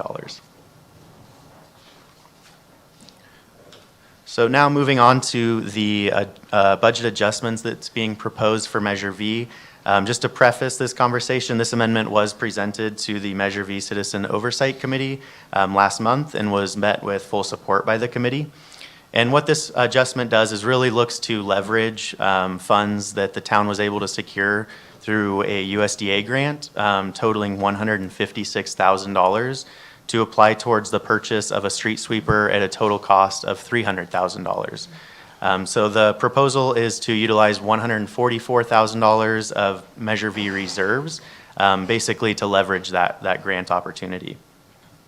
Again, currently, the total Measure V expenditures that are approved in the current budget is $1,510,000, and this would bring those total expenses to $1,654,000. Related to this adjustment, I thought it might be helpful to sort of review the historical reserves balance of Measure V and how this adjustment really plays into those current reserves going forward. So again, with the currently adopted budget of $1.5 million, this looks to maintain reserves of about $917,000 by the end of the fiscal year. With the proposed budget increasing to $1.6 million in total expenditures, this would reduce that total fund balance to $773,000 by the end of the fiscal year. So what this does is basically begins to spend down some of those reserves that have been accumulated in prior years in order to really apply those Measure V funds towards the financial uses that the measure was originally intended, while still maintaining $773,000 in reserves for future use. Any questions on the Measure V adjustment or activity before jumping into the PG&E settlement fund? Hearing none? Okay, awesome. So jumping into the PG&E settlement fund, we'll start by looking at the actual activity for the first 4 months of the fiscal year, and that's in that bottom row there, sort of in the darker gray color. Really good news, honestly, so far here. Our revenue, on the revenue side, we've seen about $270,000 so far of the $1.1 million that was originally budgeted. Based on sort of the reinvestment of those funds and rising interest rates, we would expect that revenue to either be met or exceeded for this current fiscal year. On the transfer out side of things, we've seen about $4.69 million of the budgeted $11.26 million of budgeted transfers to the general fund. This is slightly higher than you might expect for the first part of the fiscal year, but again, this is just due to the fact that revenues haven't yet really been received. So we would expect those transfers out of the PG&E fund to really slow down in the later part of the fiscal year as we begin to actually receive those allocations of property and sales tax revenue. So let me, for my own non-mathematical brain, so when we allocated funds for different projects in months past, right, out of that PG&E settlement fund, we allocated money, we approved money to be spent on projects. Now as revenues increase from whatever source, right, we may not have, even though we allocated, say, $100,000 out of that fund, if, as revenues come into that arena, we don't have to take that whole hundred, is that correct? Yeah, yeah, so basically those revenues above our budgeted expectations will be maintained within the PG&E settlement fund to sort of replenish the fund above what we had originally expected, yeah. So we'll still utilize those funds towards its original budgeted purpose, but they'll be sort of replenished with those additional revenues, yeah. So basically where this has brought us so far in the fiscal year is the fund balance is currently sitting at about $210,500,000, which is really in line with budget expectations so far this fiscal year. Do you want to comment on the reimbursements? I'm not sure if we've covered those in the prior. Yes, yep, and we will look at that here actually right now. Yeah. So on the proposed amendment side, we looked already at the $44,000 in transfers out of the PG&E settlement fund to the general fund, really to offset those additional expenditures. However, we did have some pretty big news over the last three months, and that's a significant increase to the fund balance, which you'll see here in that reimbursement column, sort of in the middle of this page.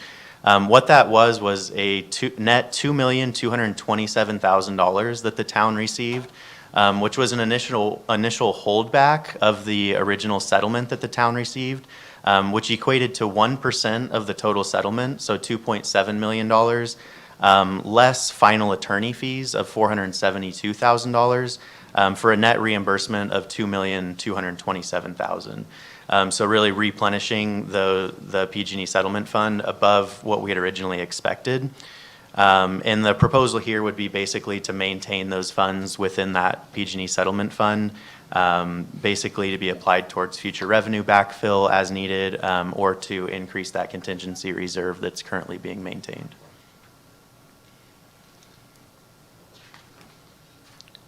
All right, and now sort of getting into the fiscal sustainability update, now that we've seen the background on the PG&E settlement fund. So what I wanted to do first here was just provide sort of a snapshot of the fiscal sustainability model as adopted in the current version of the budget. Again, the total transfer amount that we had originally budgeted from the PG&E settlement fund into the general fund was $10,985,000. This originally budgeted transfer amount would maintain ending fund reserves at the end of this current fiscal year of just over $205 million. And then looking forward through the 25-year period that's projected through this model, we would expect to see an ending reserve balance after that 25-year period of $64 million based on the currently adopted budget. again, does that include the 10% holdback that we're doing? So it doesn't, no. So that's just the portion of the PG&E settlement fund that was directed by council to be sort of maintained for future revenue backfill. So we would have an additional $20 million or so on top of that 64 million. That we put aside? That's, yeah, put aside as a contingency for future use as well. Very good, thank you. And Ross, that's based on what we did this year, right? Or based on what's current. So just like last year, this year, I mean, if everything keeps going up, like if we took $11 million out of the fund to make everything work, next year, we're liable to have to take 13, I mean, have you figured that into these models? How, things go up, so it's gonna cost us more money, we need more staff, or we need more whatever. Yeah, so the projections are sort of based on our current year budget, so what we have currently, but it does build in factors such as inflation and rising costs in that way. So it would account for some of those additional expenses that we might see going forward. Yep. So the inflation that's built in, is it at a normal inflation of 2%, or does it reflect where we're at now? Yeah, so what that inflation rate, I believe it's based off of 3%, if I remember correctly. It's basically a look back over the last 20 years or so and then averages that out. So we would expect over that future 25-year period, while there may be highs and lows within that it would, kind of trend towards a historical average. Can you do that? Yeah. But along those same lines, we do track those rising costs and sort of update that model each year. So, that will be built into those future budgets and the model will be updated. And that's tough to do. I mean, again, our crystal ball's all melted in the fire, so. For sure. And it's hard to come up with what's gonna happen. So are you seeing any type of an offset with the current increase in interest rates? We are, yeah, and that'll probably be built in to the model more for mid-year because we are just seeing those interest rates continuing to rise.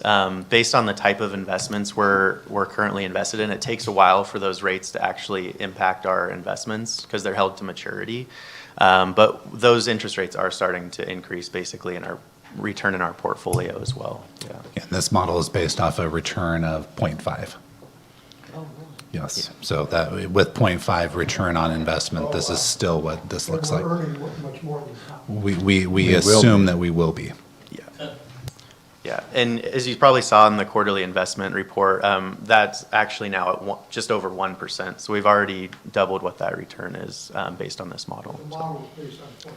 Yep, it's still held constant right there for the time being, yeah. Yeah. All right, so then kind of looking at the adopted budget to where we are currently, just wanted to provide an update based on the amendments that were approved through the council meetings through the end of October. So after a budget adoption, there were essentially a number of amendments that were adopted that impacted the general fund. The total impact of the general fund for this current year was $145,000. These additional expenditures related to the general fund portion of costs for the additionally approved public works positions, which was about $90,000, as well as the purchase of workstations and equipment for those positions totaling $20,000, and the purchase of a new vehicle for the construction inspector position totaling $35,000. So these additional general fund impacts increased the originally revised estimated projected transfer needed from the PG&E fund by that $145,000 to a total of $11,131,000 for this current year.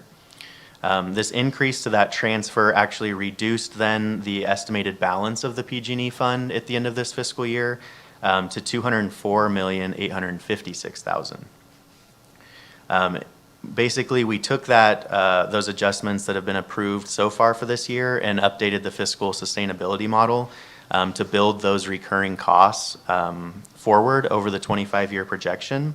And this decreased the estimated balance of the fund after those 25 years by about $2.7 million, which would still retain about $61.3 million at the end of that 25-year projection period. So then we took this one step further and sort of built into the model the adjustments that are being proposed based on the first quarter review. again, which was that $44,000 in additional expenditures, building that in going forward to the model to project that over the 25-year period. We also built into the updated model the receipt of the trailing costs of $2,227,000. And what this did was brought the projected total fund balance to $62.4 million at the end of that 25-year projection period. So we were originally at $64 million that we were projecting forward based on the originally adopted budget, and are currently at $62.4 million based on the proposals that have been brought forward this evening. Ross, let me ask you another question. So I'm looking at the blue graph bars up on the top line, right? So over these years, so right now we're drawing a lot of money out of there to operate. But I'm noticing that those are going down over time. Is that because as the town is rebuilt, businesses come back, homes are rebuilt, our revenues increase, and we'll need less of that money to, okay, That's cool. exactly correct, That- yep. Good, that's a really good picture. Yep.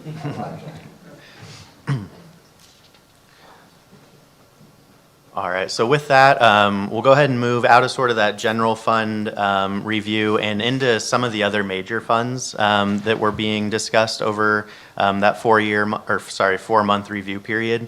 And I just wanted to start out here by presenting some of the changes that were adopted so far for the COVID-19 fund. This primarily contains the use of the American Rescue Plan Act, or ARPA funding. The original budget for this fund included $1.35 million of approved expenditures and projected an ending fund balance of just over $1.2 million.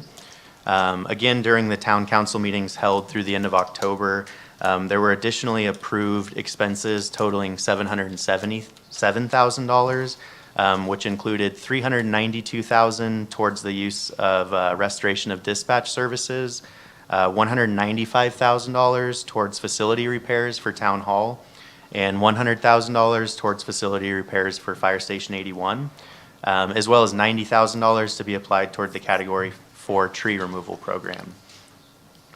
So basically, the amended budget now includes the original $1.3 million in addition to that $777,000 for a total budget in this fund of $2,137,000.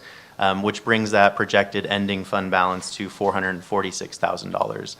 So just something to keep in mind throughout the remainder of the fiscal year, that $446,000 is what we're currently projecting to be available for future use going forward. And how long do we have those funds? Do they have a life? So they have to be obligated by December of 2024, and then Okay. can be spent down by December of 2026. So we still have some time to use them, but the clock is kind of ticking on those funds. Thank you. All right, and then I just have 2 more slides for you here. Just wanted to take a look sort of away from the operating budget and into the capital improvement fund, as there's 4 major adjustments that were being proposed here. The benefit here is that there's really no general fund impact on these adjustments, as they all have additional funding sources identified. The first adjustment is a $250,000 increase for repairs to the Stearns Road culvert.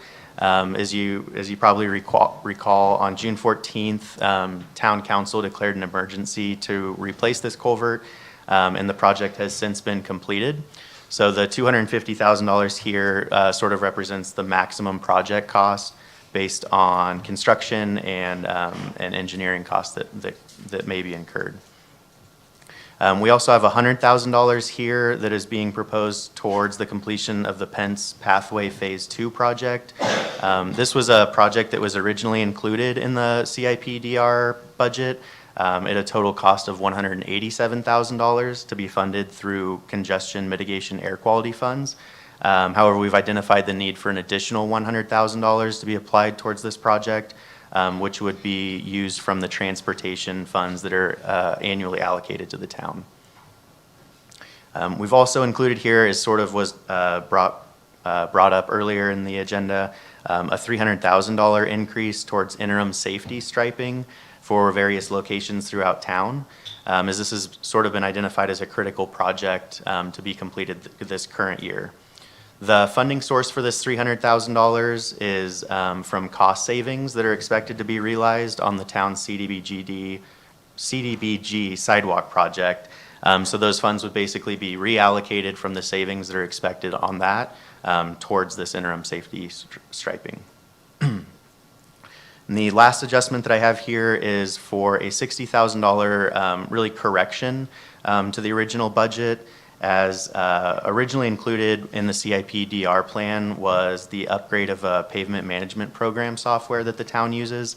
However, this was inadvertently excluded from the gas tax budget where those funds were to be drawn from. So this is really just to update that gas tax budget so that the two match up together. And the last slide that I have for you here is really just a highlight of where we've come so far in the first 4 months as it relates to the capital improvement and disaster recovery funds. Just as we make significant progress on these projects, just wanted to kind of frame the total costs that have been incurred so far. As you can see, sort of with this list of the major costs that have been incurred for the first 4 months, we've had about $1 million in total funds that have been put towards capital improvement projects, and $3.2 million that have been incurred towards disaster recovery projects. You may have seen in the agenda packet that the revenues associated with these costs have really yet to be reimbursed, as those revenues kind of trail behind the expenses based on the reimbursement nature of those. So staff is currently working on the reimbursement packages for the first 3 months out of the fiscal year.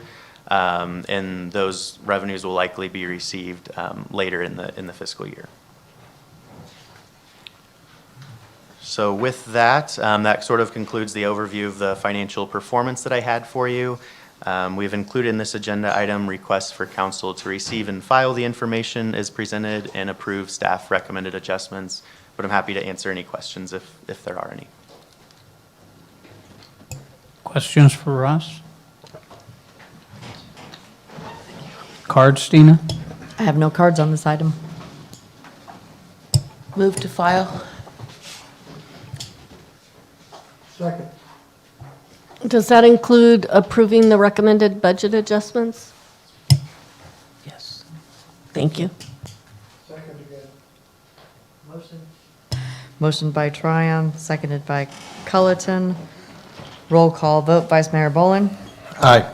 Councilmember Culleton. Aye. Councilmember Jones. Aye. Councilmember Tryon. Aye. And Mayor Crowder. Aye. Thank you. 6D, a resolution of Town Council approving the plans and specifications for the 2023 on-system road rehab. Mark? That's what he just read that. All right, good evening, council again. This item is for our on-system road rehabilitation project and approval of the plans, specifications, and estimates for our 2023 paving. So the town has secured $93 million for public road repairs due to the Camp Fire damage and is sequencing work behind the undergrounding efforts. Our 2023 on-system project, and when I say on-system, that means funding that comes to us through the Emergency Relief Program, funded by Federal Highways Administration, and administered by Caltrans. And so this is nothing to do with FEMA. So these are our kind of priority one roads, tier 1 and 2, as you can see in this picture, roads like Wagstaff, Billy, Sawmill, Elliott, Pearson, Skyway's an on-system road as well. So we're looking at our 2023 project. It includes 8.5 miles at an estimated cost of $7.4 million. And we're asking for approval tonight to advertise our project for 2023, which does include portions of Dean Road, Merrill Road, Wagstaff, Billy, between Clark and Pence, Sawmill Road, Elliott Road, east of Clark, as well as Pearson from Clark to Pence, South Libby, and Country Club. So with that, if we advertise the project, if it's approved tonight, we could advertise it here at the end of the week, opening bids in December and awarding a contract in January. And with that, we would expect to begin work as early as April, weather permitting. So with that, I'd be glad to answer any questions you might have. Do you know how many years people asked for Dean Road to be fixed? Oh, I cannot wait. I'm so excited. It was unbelievable before the fire, how many times we had people come here asking for Dean Road. Yeah, I can't wait. Yeah, I'm excited, yes. But now there's no houses there anymore. Well, I was going to say, that everybody that was here before isn't here anymore, but Still on, right? yeah. I don't have any questions. I mean, the only question I'd have would be, that's a big jump from this year. You're comfortable Absolutely. with that? You're comfortable with that, with the staffing and We are. and everything? Yeah, we're really excited. So you'll also see, so this is only half, and the next two agenda items relate to our off-system roadways, which is an additional 10 miles of roadway. And so we're really excited with our staff. We've got new staff that started in the last couple of weeks and staff coming aboard in early December. We have contracts in place for the construction management of these and inspectors. And we're really grateful for a great team and excited to put this together and do something. I'll be honest, other communities wish they would be able to get to roads like these. It's going to be amazing.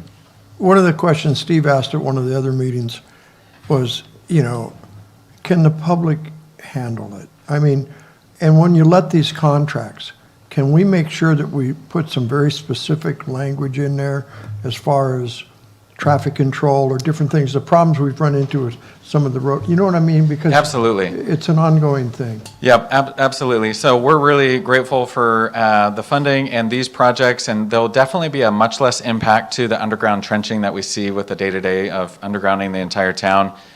Paving, especially on roads like these, not like Skyway where it's 5 lanes, you've got curb and gutter on each side, businesses to coordinate with. It was in the busiest road in town. The impacts of this type of a project and the projects moving forward are going to be much less, even though the mileage is going to be more. And it's going to be quick, too. They're going to get in and get out. And so I think this is going to be great. But we can control, and we do have provisions for traffic control and access and making sure there's no delays. But again, it's going to be a lot of one-way flagging. They're going to blow through and in some instances, pulverize the road. Do the FDR treatment, mix in the cement, and pave it all within the same week. Okay. So, Any cards? Any other questions for Mark? I move approval. Well, no, okay. Cards, we got the answer. There are no cards. I'll second. Motion by Jones, seconded by Boland to adopt resolution Other way. Oh, Motion by Boland. motion by Boland, seconded by It Jones. doesn't matter. It's all right. Well, those property values are just going to Yes, go up, right? Is yes, that yes, Boland and Jones? yes, yes. Okay. Thank you. Adopt resolution number 2022-80, a resolution of the Town Council of the Town of Paradise approving the plans and specifications for the 2023 on-system road rehabilitation project and authorizing advertisements for bids on the project. Roll call vote, Vice Mayor Boland? Aye. Councilmember Culleton? Councilmember Jones? Aye. Councilmember Tryon? Aye. And Mayor Crowder. Aye. Okay. 6E, consider directing staff to submit a formal request to FEMA designating FEMA IDs as an improved project. Mark? all right, thank you, Mayor Crowder. This item is now the discussion for this item, and the next one is relating to off-system roads. So FEMA has approved a public assistance project to restore campfire damages to off-system roadways. Our original scope included straight mill and fill paving techniques only, which means the grinder would come in, mill off 3 inches, and we pave immediately back 3 inches. However, after completing our full design, we've learned that other tools are necessary to perform the work correctly. If we do this technique as it was approved, there would be issues with base failures, or we're not fixing the problem, and those cracks are going to just show right through. So with that, we asked for permission to revise our scope to include those tools because it is a cost-neutral modification to the project. And instead of approval, we've been guided down a path that we support moving forward, is declaring the project as an improved project. Doing this does cap the funding the town would receive for the project, but it would also allow the town to use the road rehab techniques that we choose. It can be perceived as a betterment, but it is our belief that it is just sound engineering design and appropriate for the conditions of the roadway. But to manage the FEMA process, we believe that requesting the project be considered as an improved project is the best way to go forward. So with that, we recommend directing staff to submit the project as an improved project, which would again cap our allocation for the effort at $38 million. The risk here is that the project could increase in cost, and if there was any overage of that $38 million, it would be the town's responsibility to pay that overage. With that, we do not believe costs will increase even with a changing economy, especially in relation to the construction industry and this type of work and the way that we're going to contract this work in large quantities. With that, we do recommend increasing our local match for the project as a FEMA public assistance project. I believe we have less than a 6.25% match on our total project costs. So currently we're budgeting about $2 million to match this project. In this process, we're also recommending increasing that match by $5 million to about $7 million. And we're proposing to use CDBG DR infrastructure funds that we've been allocated and presented on in the last couple of months. About a $200 million total allocation was made for things like match requirements and then standalone new infrastructure projects. So we believe designating the project as an improved project is the best path, in addition to increasing our contingency amount through our CDBG DR allocation will protect us if there was in fact any overages. With that, I'd be glad to answer any questions the council may have. So if we increase the match to 7 million, so you take another 5 million out of the CDBG? 200, yes. Okay. Does that negatively, do we already have that 200 million kind of earmarked? So we do have that 200 million earmarked, but one thing that I will be bringing forward to the council in December is some good news, because staff recommendation through the California Transportation Commission's active transportation program includes $41 million to be allocated to the town of Paradise, which 23 million of that 41 million was for a project we had on our priority project list. So out of the 200 million, we can take off 23 million, dedicate 5 of that 23 to the increased match of this project, and then fund other projects as well. And so you'll see that come forward next month in more detail. Okay, and then also to follow up on that, let's say that there's no cost overruns, that we're able to do this with the money we have. Then that $7 million that we have allocate for. That extra $5 million. Yeah, if we don't spend it, it's still available for other stuff. Yes, and what we're going to propose next month as well is establishing a policy that any of these projects of the 200 million that come under budget be dedicated to the construction of the Paradise Sewer Project. So say it does come in at the 38 million, we don't need the 5, that 5 could go to increase our local share for the Paradise Sewer Project construction. From currently it's 15, it could become 20, and so on and so forth. Do you have a chart of all this movement of monies and stuff? I mean, it exists. There's no way we're going to remember this. It exists. It exists here. We're building it as well on a daily basis right now, and grateful for the team helping put that together.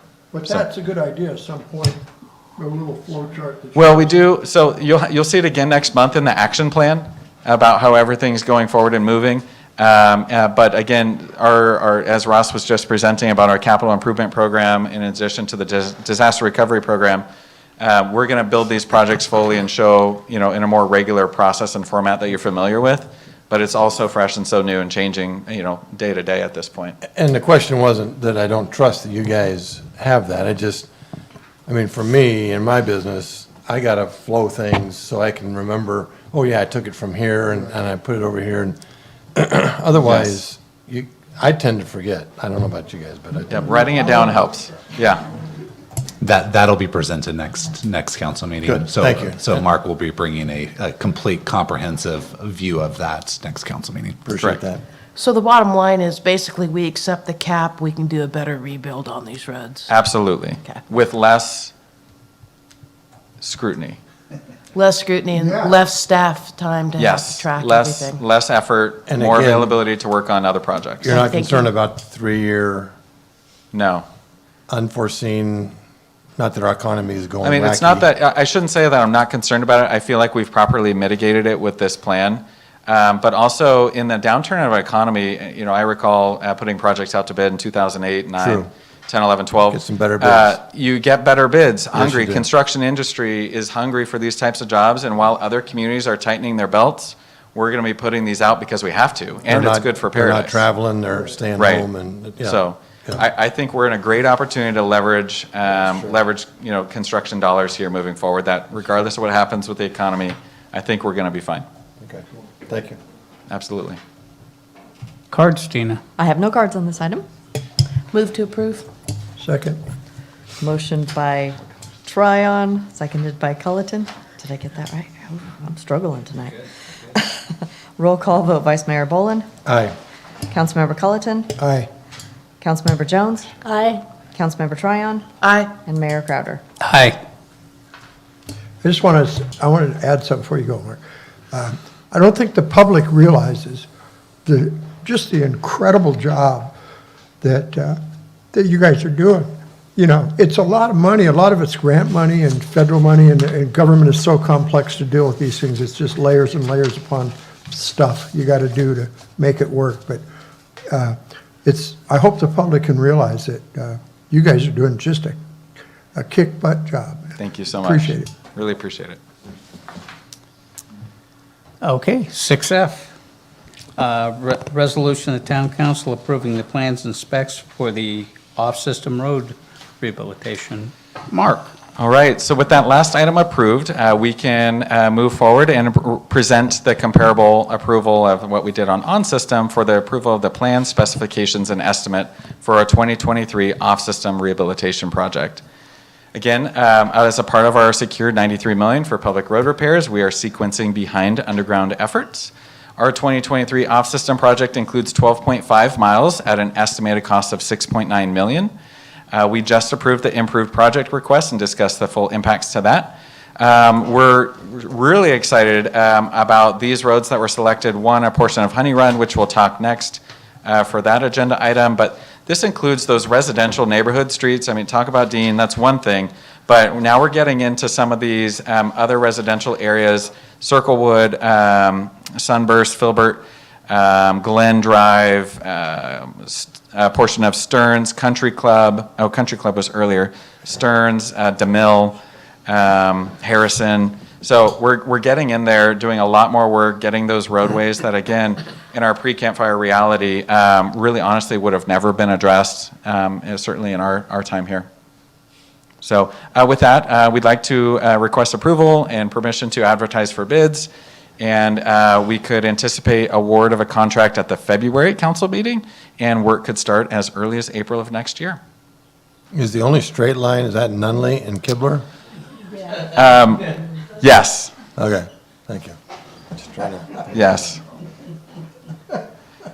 And for reference, and I think this was shown earlier tonight, our 2023 total is about 19 miles. We're looking at 2024 at 35 or 36 miles, and 2025 35 miles. So we're getting there, and really excited. So.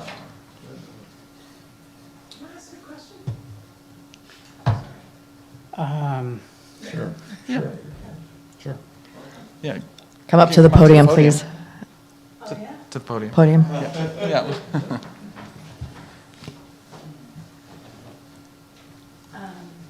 Need to give us your name. Howdy, Carrie Max. How about Posey?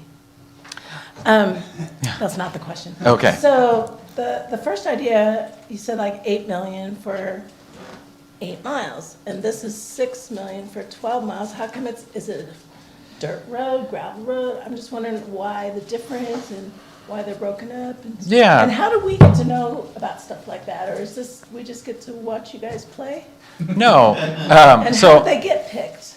Yeah. Sorry, my first It's okay. time in a long time here. All really great questions. So let me take those in pieces. So as far as how these roads get picked, I'll address that first. One is that we are working in a very intensive process, coordinating all of the work between Paradise Irrigation District, PG&E, Comcast, AT&T. And also keeping in mind about the town zone projects as well. And so we're trying to find the roadways that are ready so that when we do pave them, that we don't have to immediately cut back into them. So I'd love to be able to present more mileage being done this year, but 19 miles is the best we can do and hold all of the utility partners responsible for being ready for us to pave in April. Your next question was about the cost. So the first estimate was, again, I'll go back, 8.5 miles for 7.4 million, and this is about 12.5 miles for 6.9 million. I mentioned the off-system roads are, again, those kind of neighborhoods with narrower roadways versus the on-system have wider roadways, so more asphalt there. Also less traffic control requirements. We were worried about getting people through. The labor costs associated with doing a project on a road like Skyway is going to be a much higher cost per ton than it is to work on Stearns Road. So those are some of the factors that contribute to a lower cost per mile on off-system than on-system.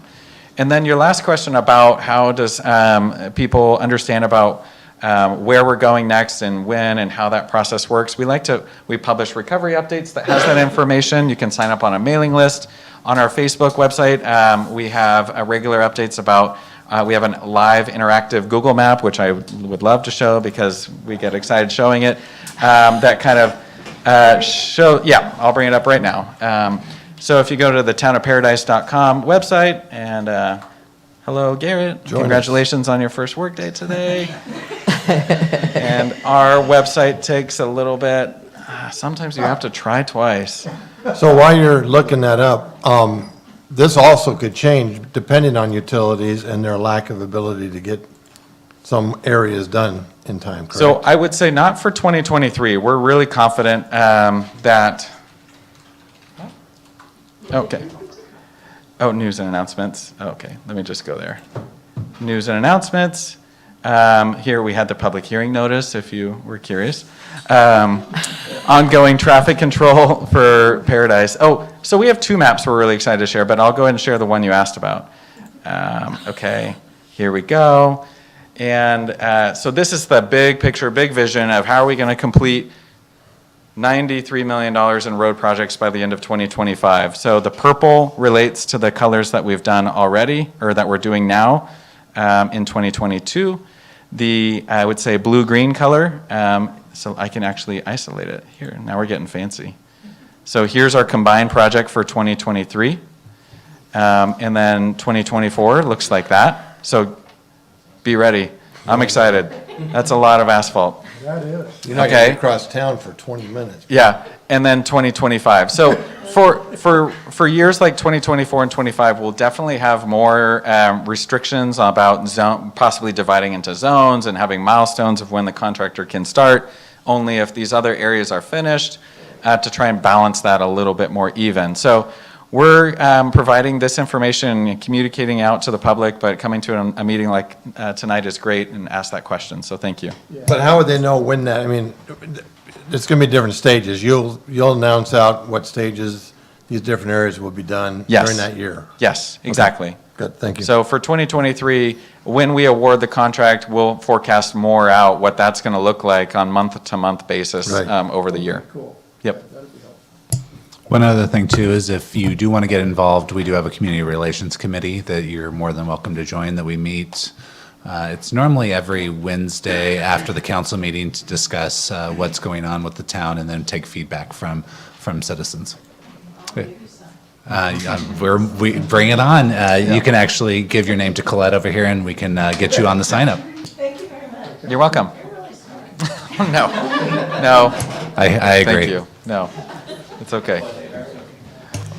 All in favor? Oh. No, let's not take a vote on that. Please. Any other questions for Mark? Move approval. What cards, Dina? No cards on this item. Move approval again. Second. Motion by Culleton, seconded by Jones. Adopt resolution number 2022-81, a resolution of the Town Council of the Town of Paradise approving the plans and specifications for the off-system road rehabilitation project and authorizing advertisement for bids on the project. Roll call vote. Vice Mayor Boland. Aye. Councilmember Culleton. Aye. Councilmember Jones. Aye. Councilmember Tryon. Aye. And Mayor Crowder. Aye. Motion passes. 6G, upon conclusion of the public discussion and findings of the Transportation Master Plan, Honey Run Road analysis. Mark? All right, thank you, council. This one, we're picking up from last month where we presented our alternatives for reopening Honey Run Road. As you all know, the Honey Run Road was damaged as a result of the 2018 Camp Fire with tree removal activities and as well as road damage as well. So with that, we presented options that could potentially improve Honey Run Road to a more municipal design standard that had very high costs. We heard public feedback about the options that we presented, which included closing Honey Run Road to vehicular traffic altogether, opening it one way uphill, one way downhill, reopening it as it previously was. So with all of that, we were directed as staff to engage Butte County in seeking concurrence to adopt a special resolution and coordinate signage improvements to the route following the town's planned repaving efforts. So with that, the ultimate consensus was reached to try and reopen Honey Run Road as close as it was pre-fire without any changes or restrictions in the directionality of the use of Honey Run Road or whether it being solely dedicated to motorists or pedestrians exclusively. So with that, we decided to engage Butte County and we asked them for consideration to adopt a resolution for their portion of Honey Run Road in conjunction with our potential adoption of resolution for our section of Honey Run Road. However, Butte County does not intend to adopt a resolution for their section of the roadway because it sets an unnecessary precedent. To be honest, Butte County hosts quite a wide variety of roadways similar to Honey Run Road, and there is no need for any sort of special designations for the condition of their portion of Honey Run Road.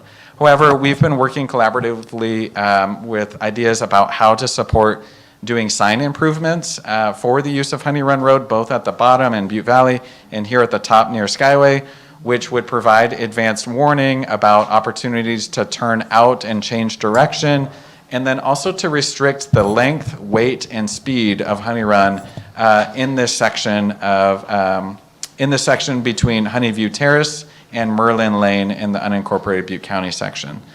So with that, we plan to coordinate spot repairs to our drainage infrastructure, as well as the overall repaving that I just mentioned in mid-2023, and reopen Honey Run Road as soon as possible thereafter, without any sort of other major modifications or changes to the road or the use of the roadway. With that, I'd be glad to answer any questions you have related to the materials in the staff report or what I just presented. So in the repaving, is that going to be the entire town section of the road? Yes. Okay. Part of the discussion last month, I believe, was about the liability. Have we come to some conclusion on that? Yeah, actually, I appreciate the question. Government Code 831.3 and California Street and Highway Code 1806 give you some pretty broad immunity. For example, if you, number one, you have no liability for any road that was not accepted into your street system when the town was incorporated. I suspect that you probably did, accept the roads as they were. Having said that, that same provision of 1806 says any road that you accepted in the condition that it's in is not required to be improved, and you don't have liability if it does not get improved. And you are not required to bring it up to your standard if you do any work on it. In some instances, it's sort of like, as long as it sits as is, you have no liability. Once you start doing some improvement, then you have to bring it up to, current standard. There's no requirement to bring it up to current standard. I took the extra step as well to submit this to the city attorney. All of the city attorneys participate in California in an email or a listserv. So you send out one message and it goes to all the city attorneys. And you'd be surprised how many have similar roads and have utilized similar ideas of putting up some signage. Almost every attorney that responded said, I really like the idea of signage. And no one thought that the use of signage would bring liability by itself. So I did take a look. I think you have pretty broad immunity here. Now, having said that, again, I'm an attorney and I'm going to tell you, anyone can sue anyone for anything. Sue bologna sandwich. So with that, though, I would say with the planned repaving and the restrictions we're planning on posting with the signs, as I mentioned, length, weight, and speed, that the roadway is going to meet a safety standard to reopen. Okay. Yeah, I'm good with it. I think we're fine too. I feel comfortable with that. I know that was a big issue last month that we talked about, so.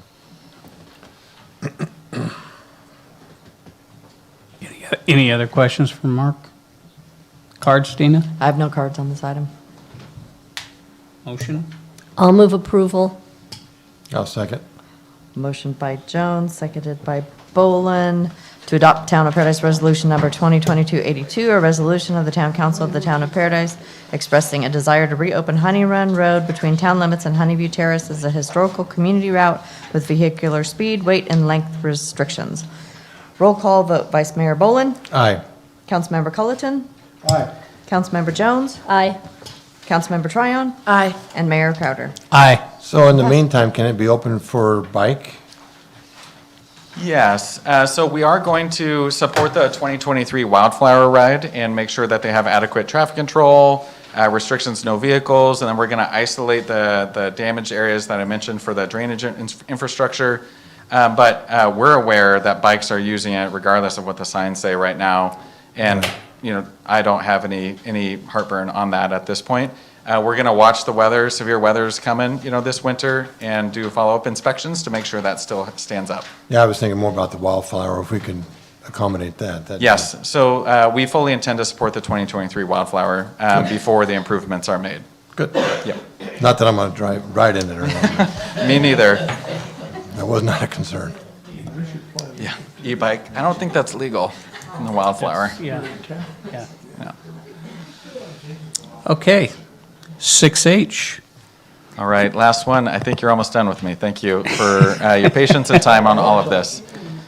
So I have two slides for this one relating to facilities contract awards. So last month, you heard a request for a budget adjustment, and then also was included in the broader review of the budget tonight. With this, I have some information to present as we did advertise for bids for 3 projects: Town Hall, Fire Station 81, and the Police Department. Our bid results are presented here. From Town Hall, we had a $200,000 budget, and Bob Walters Jr. Construction was our low bidder at $240,000 even. Fire Station 81, we had a $300,000 budget, and our low bidder was She Builds of Durham at $232,040. And then our Police Department bid, we had an initial $50,000 budget, and our low bidder is Payne Construction of Rio Linda, $58,000. So with that, we have a proposed action for the budget adjustments to award contracts for each of these items. We've done reference checks and reviewed the bids. They all meet the minimum standards. And with that, we recommend award to Bob Walters Jr. for the Town Hall project with a 10% contingency. Fire Station 81 to She Builds with a 10% contingency. The Police Department to Payne Construction with a 10% contingency, and minor other vendor costs for $17,800. So our original budget collectively for these 3 projects was $550,000. Our final budget is $595,000. Again, that includes a $59,000 contingency that may or may not be used. This is an increase of $45,000 from unassigned American Rescue Plan Act funding that is required to be spent before the end of 2024. And so the takeaway here is that there is no draw from any unassigned general fund or PG&E reserve funds. This is all through available funding and part of this critical ARPA funding that needs to be spent anyways. So our staff recommendation is to award all 3 contracts as presented. So it's part of the flow chart, right? Part of the flow chart? Yeah. Yeah. That's Ross's flow chart. Yeah. Oh, yeah, that's right.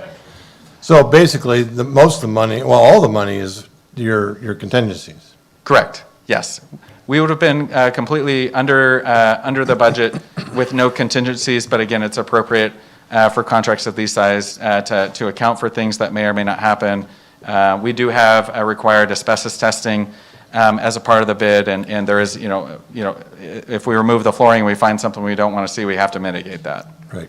So, And you'll always find stuff. And do they, Yeah. Trust me. do these bids, like, in those contracts, they have to perform in a certain time? and all oh, that? yes, so we have requirements, so we're coordinating with Fire Station 81, when the team is going to move out of 81 and move into 35 near Forest Service Lane, and then get that job done as quickly as possible, and then let the team move back in while we're off of fire season. For Town Hall and PD, there's also minimum performance requirements to complete the projects within the designated They're not time. gonna move a fire truck up there, are they? Yeah, I mean, they have to respond to emergencies. Oh, Station 35? Yeah, that's all. I can So- see into my street, you know, it's like, I'm on that. Yeah, so I They use believe, the driveway. Patrick, feel free Huh? to correct They use me if the I'm wrong. driveway. So during this time of year, Station 35 is not staffed. I believe that's Amador staffing, right? And so the plan is to move 81 staff to Station 35 and respond to calls during construction from that unit. We're also looking at other options. If we're able to isolate a portion of the kitchen and the office space Oh, okay. at the station, we may have the engine there during the day at Station 81 to provide the services to the town. But in the evening time, because there will be no plumbing, there's no water, all that facility stuff will not be available to them. They will be. That'll be good, because one of the arrangements from years ago, when it was CDF and everything, was that's a private road, so everybody that lives or is on it had some little portion of taking care of the road. So for years, CAL FIRE, CDF, the fire department, Station 35, kept a little drainage ditch when it rains along the side of the road, cleaned out and functional. Today, the whole road was flooded because that hasn't happened in years. So extra personnel might make that come back. We know people. Yeah. I'm on your Okay. team. We're partners. You're welcome.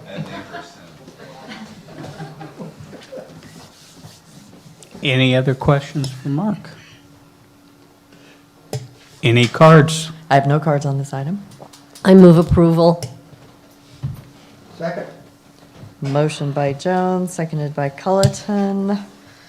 Roll call. Okay, so we are awarding to Bob Walters for Town Hall, Fire Station 81 is She Builds, and PD is Payne Construction. Correct. Right, roll call vote, Vice Mayor Bolin, Aye. Councilmember Culleton. Aye.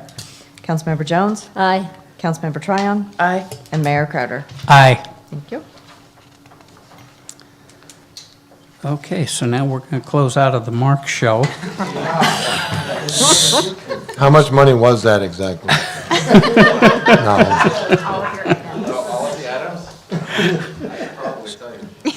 So 6I, consider reviewing and adopting the long-term recovery plan. Colette? Good evening again, Mayor and Council. I did ask Mark if he wanted to just go straight through and do mine as well. He declined. So here I am. So this item is a brief one. I don't have a presentation for you tonight. This is a continuation. We spoke at length about this at the last meeting. We did undertake an update of the long-term community recovery plan from 2019. After a public outreach effort, we added some recovery projects. We updated almost all of the projects and superseded some of those projects. We walked through that with UDA at the last meeting. Barry Long went through that presentation with you. We heard comments from council and incorporated those into the document. That final document is in your packet tonight. And so tonight we ask for you to review that and approve it if you deem that acceptable. And I'm happy to answer any questions you may have. Questions for Colette? You know, the only thing, you said we added things, I know we did. One of the things I remember in Barry's presentation, just for the public's information, was some things we found in reviewing it had been accomplished. Some things we identified back in 2019 as priorities were deemed to be no longer priorities. So we altered it, we not just added, we also took some things away. That's As right. well as retired some things because they had been Yes. accomplished. Yeah, we had several categories. We had added projects, we had retired projects. Those are projects that were just deemed no longer priorities after reaching back out to the community. We had projects that were superseded. So they were projects that we had an idea for them in the beginning, and that changed so much that we really had to change the project entirely. And then we had updated projects. I think of the 39 original projects, 24 of those were updated. allocated. So we had some progress to show. And then we had projects that were completed, that we were able to say, check that off the list, we're all done.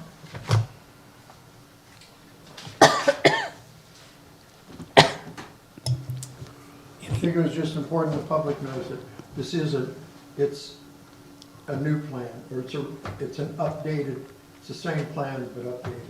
It is, right, absolutely. It's taking what we learned over the last 3 years and incorporating that into this plan that we will now move forward with to look for more grant funding, for more projects moving forward.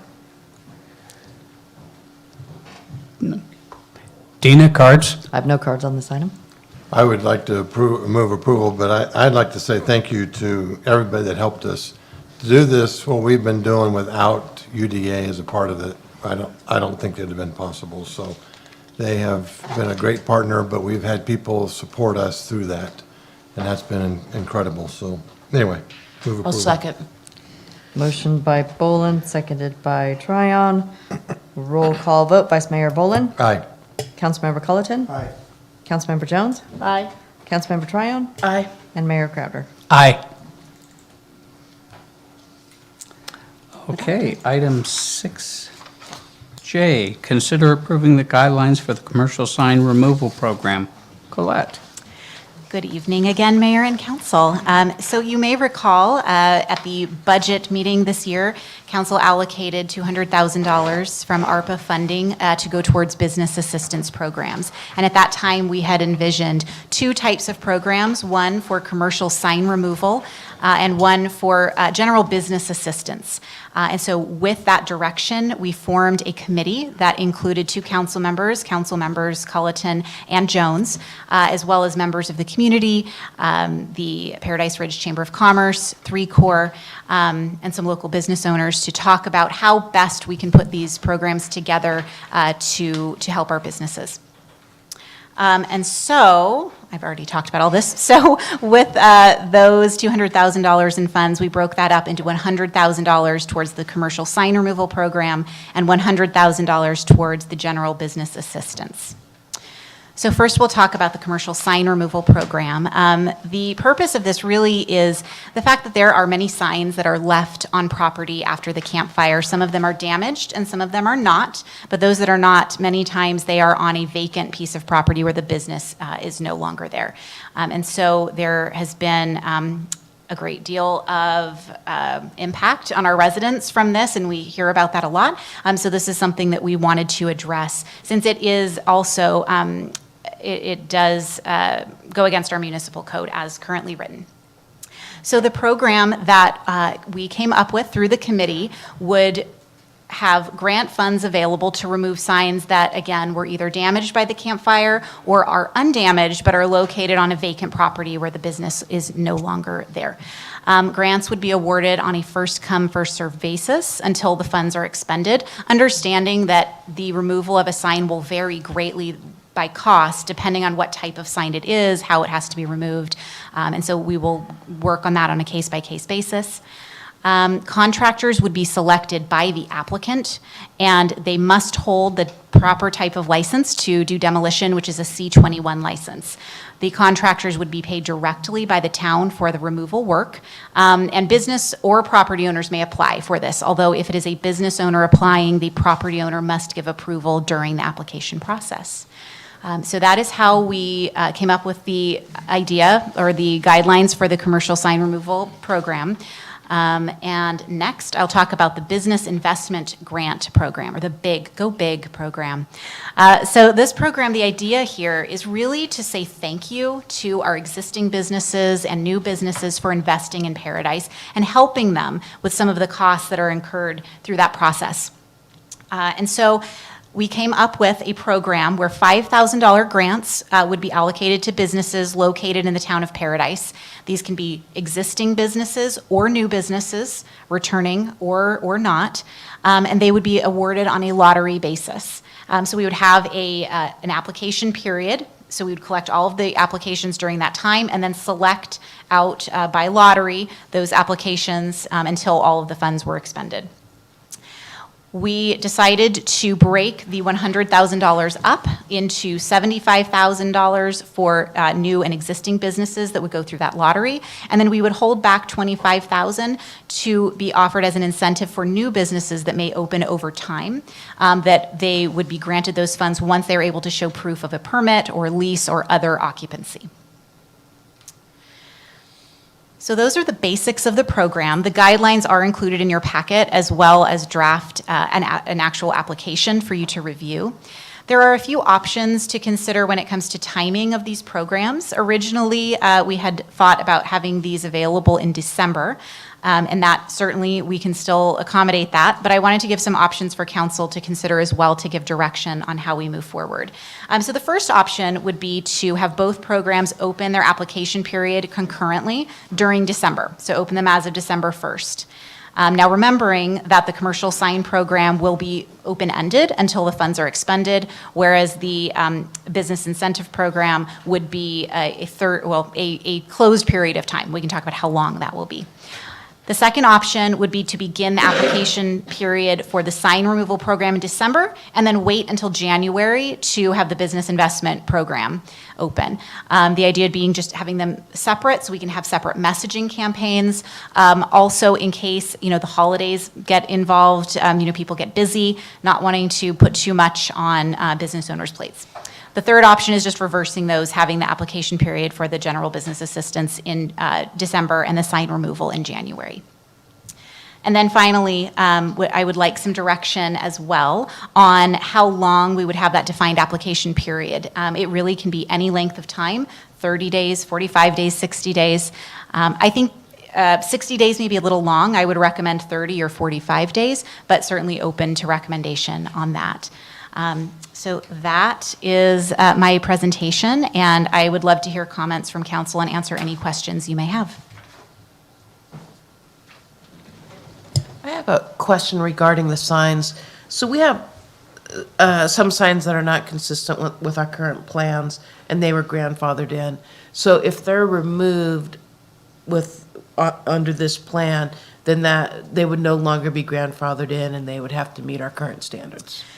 So this program would not do anything to how our ordinances are currently written. This is just a grant program to remove a sign. So if a property owner were to remove a sign that would then preclude them for having that type of sign in the future, then yes, that would be the case. Okay, but this is a voluntary program, Right. so they would be choosing that. Colette, could you, just for the entire council, could you let them know who all was on the committee besides Councilman Colleton and me? Yes, absolutely. So we had Monica Nolan and Mark Thorpe from the Chamber of Commerce, Patty Hess from 3 Core, Heidi Eilick also from the Chamber of Commerce. She's also a business owner in town. And we also had town staff.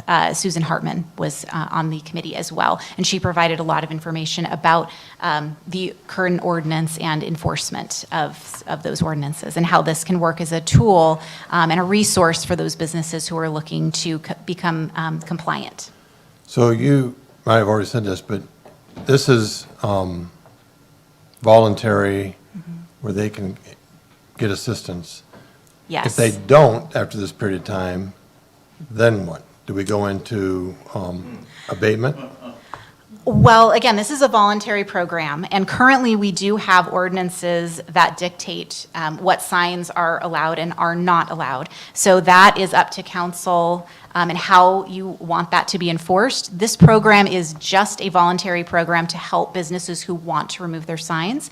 The idea also being that we can reach out to every single property owner with a letter or an email, if we have their email address, to let them know that this program exists, especially if we know they have a sign that could be removed through this program. And we did, luckily, Susan and her team did an inventory of signs in town.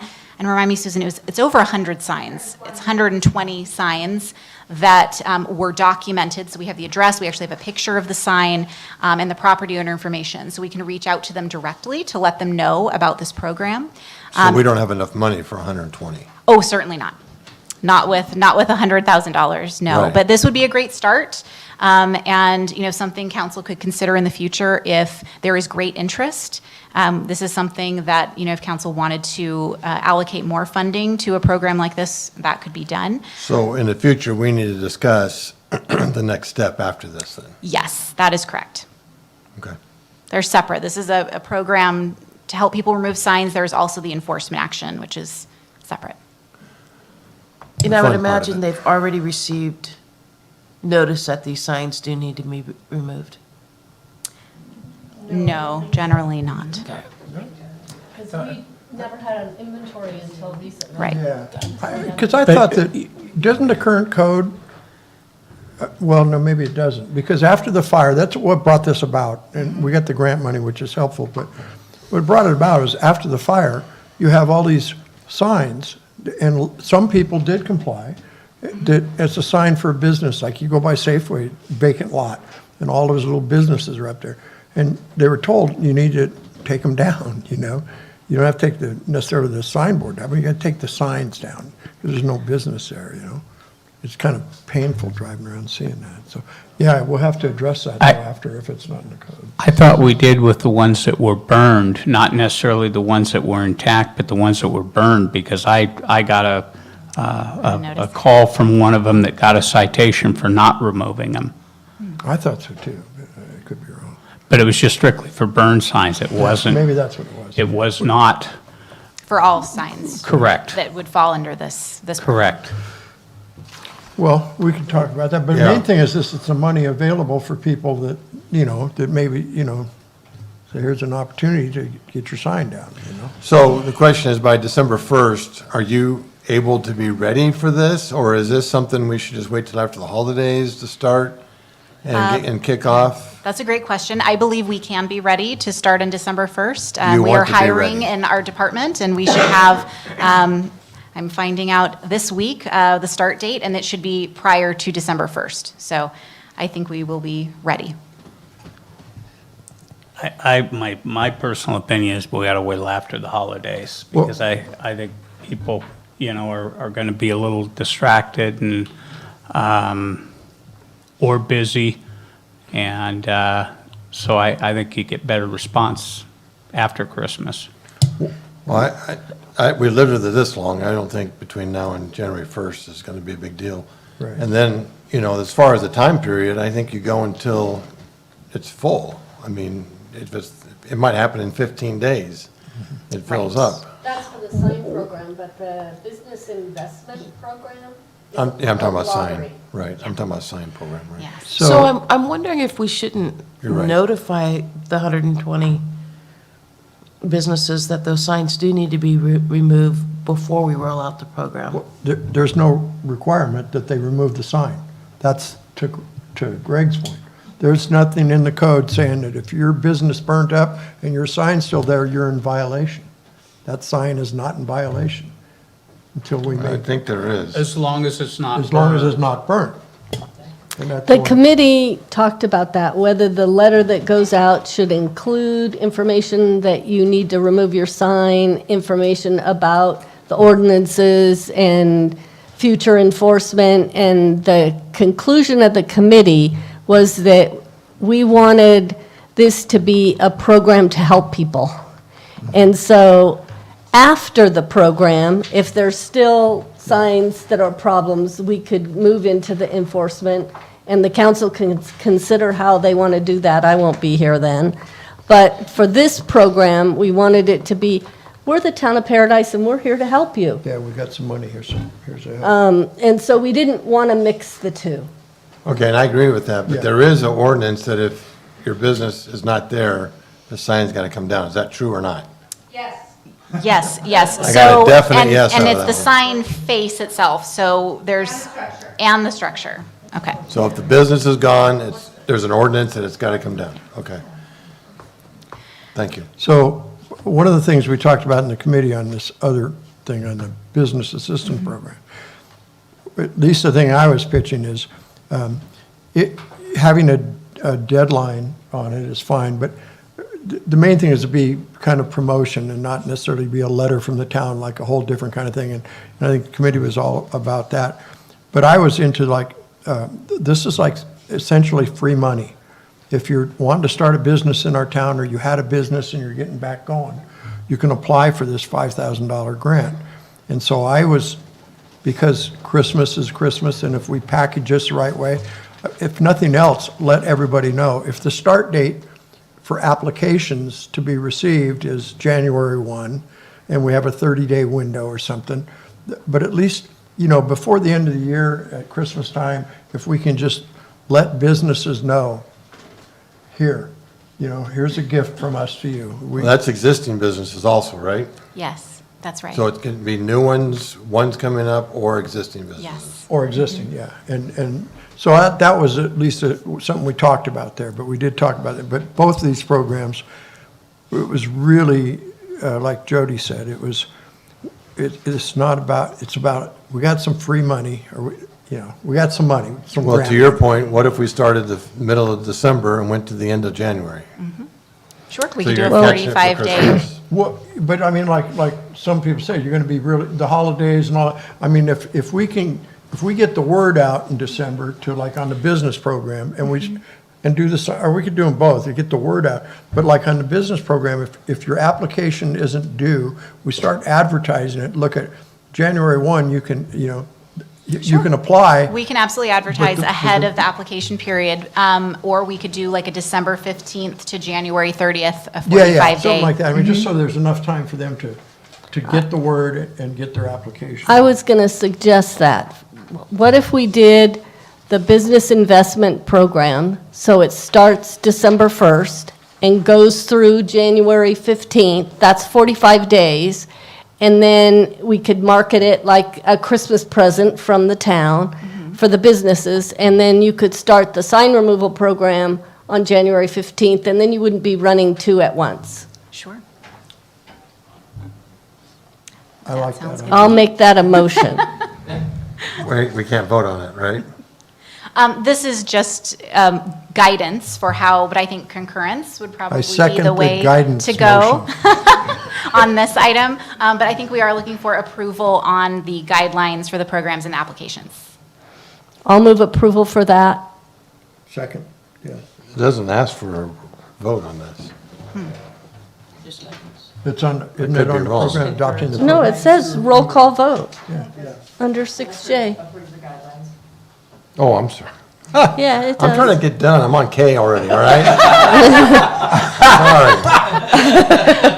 You're still looking for that flow chart, I know. Man. How much money is in there? Motion by Jones, seconded by Culleton. Roll call vote, Vice Mayor Boland. Aye. Councilmember Culleton. Aye. Councilmember Jones. Aye. Councilmember Tryon. Aye. And Mayor Crowder. Yes, the clickers. Aye, and just no cards, right? No cards.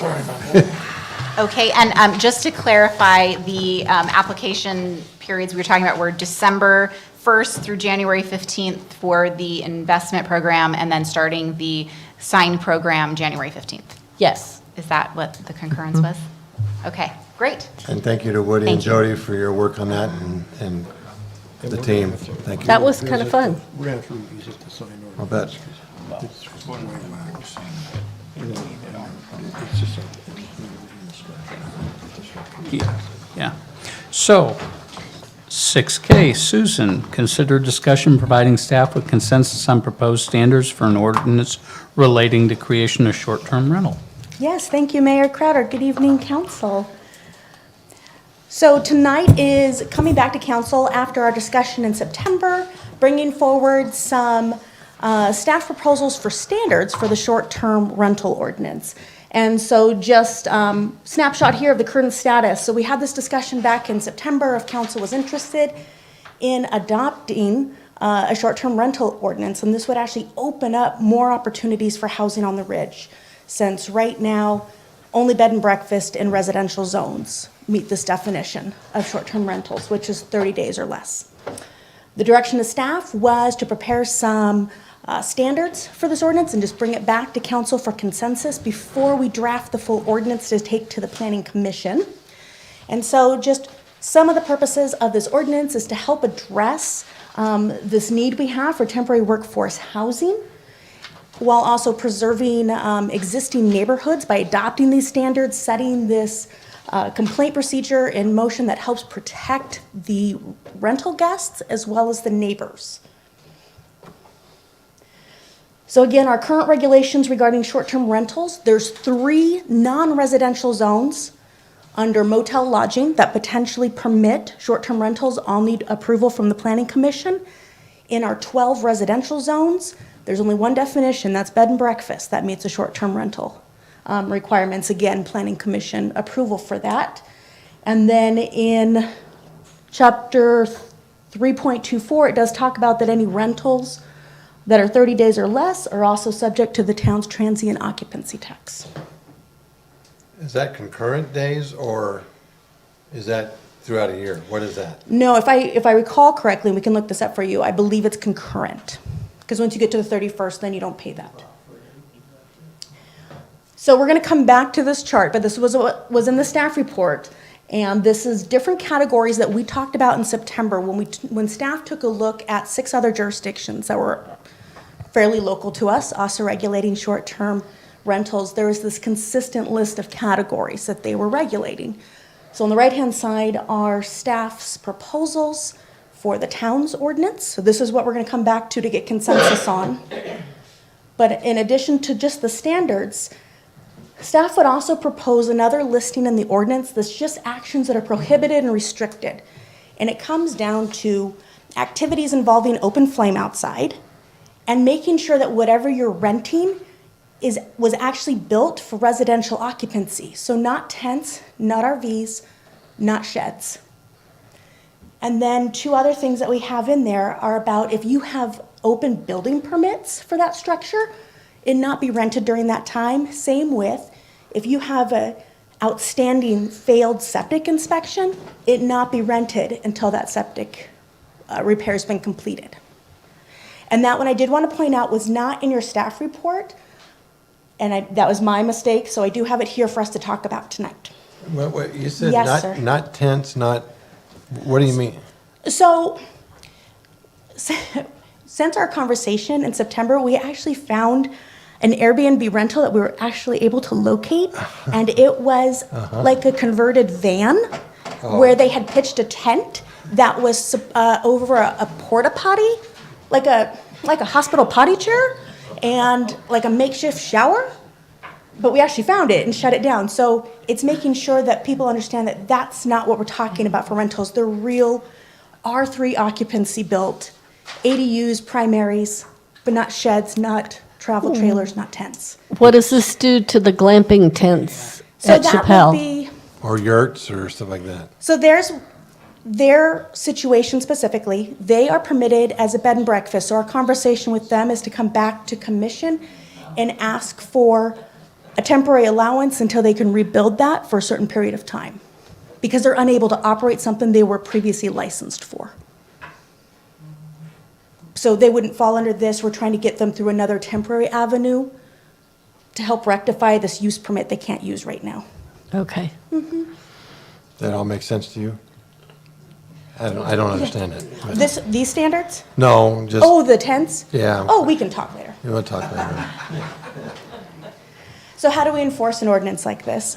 One of the things that we talked about last time is that when you use these short-term rentals, you don't actually know where they're located until you book them, unless you have a really keen eye for some of those photos that they post online. So part of the enforcement would be monitoring them through a short-term rental tracking software. Every jurisdiction we talked to and looked at all use the same thing because they run into these same problems.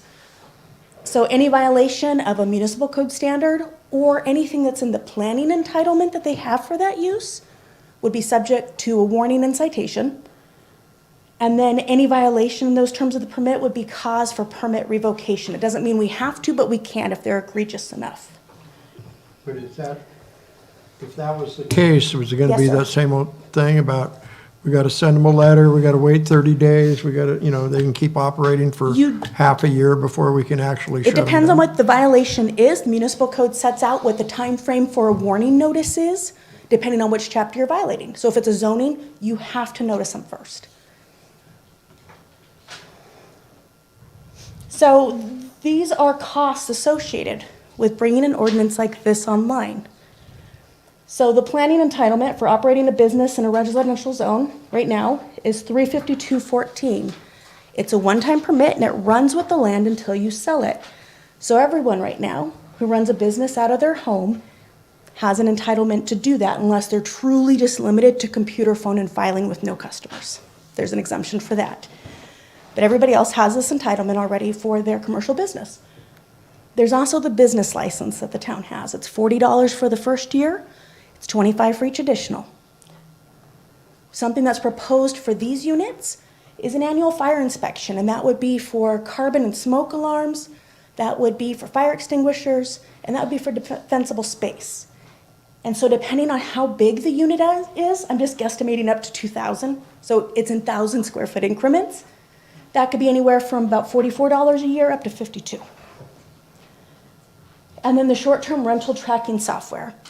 In your staff report, I had just a placeholder because I was able to get one jurisdiction to get me a quote for what they were paying, and theirs was about $10,000. But I actually was able to have a conversation with that software developer who gave us quotes just for our jurisdiction, and we'd be looking at about $5,200 a year. And what that does is it locates the addresses where these are at. It also has the ability to send out notices if it finds some that aren't licensed. They act as a 24/7 hotline for complaints, and they'll reach out to the owner and make sure that the problem's rectified, even after hours. And then they report that back to you when you get back in the office. And that could be for any neighbors calling or the tenants calling, the rental guests, as well as rental monitoring. They monitor like what days the units were actually rented out. Yes, sir. So the neighbors would call the police. The police know to contact this. So as part of this, we Software? would notify all the neighbors in writing that a permit's been issued for that and give them the contact number. So they could call the police, and we can let the police know as well. They can contact the software folks who have all the owner's contact info to reach out and have them rectify it. Okay. Because part of this is also making sure that a property manager or owner is available 24/7 and can respond within 30 minutes. So you said in here in this Yes. list, you said hosted homestay, room rental with owner on site. I've had a couple of people contact me and they're concerned, and you also say setbacks from other. Is your thing on? Setbacks from other short-term stay things or whatever. None. And I've had people concerned because where they lived in a small community like ours, where this went on, and suddenly entrepreneurs would buy up some houses. They didn't live in them. They rented them out. And then like being close to the college, I forget, it's a little community and they said that was a problem. Like people would come in and do a weekend party, trash the place. And so, I mean, those are some concerns Oh, I don't see absolutely. addressed here. And when we get to that listing, I can explain to you why I maybe put none on some of these, and then it's at the consensus of the council. So if a majority feels that there's a better standard for that, I'll mark it down, and that's what we'll move forward with. Okay. So with the short-term rental software, we talked to that manufacturer, and these are some of the slides that they presented. So in the staff report from September, I noted that I got online and I could find 12 sites that were advertising some sort of short-term rental. Well, their software picks up 22 unique rental units in Paradise that are under 30 different listings. So they monitor the 74 most active sites in the states to see where the listings pop up. What is this TripAdvisor owned, Priceline owned? What does that mean? So they're checking all of these sites to find the listings. So they're the ones listing it, but they don't necessarily own that house or that Correct, room. correct. You are. And so right off the bat, they found about 10 more sites than I could find just doing my pedestrian search online. So what they found, based on those rentals, is that the average nightly rate here in town is $80. It's almost split 50-50 between single family, so slightly more on single family at 60%, multifamily at 40%. And then unit type, so most of these, 90%, you're getting the whole house versus a room, which are the homestays.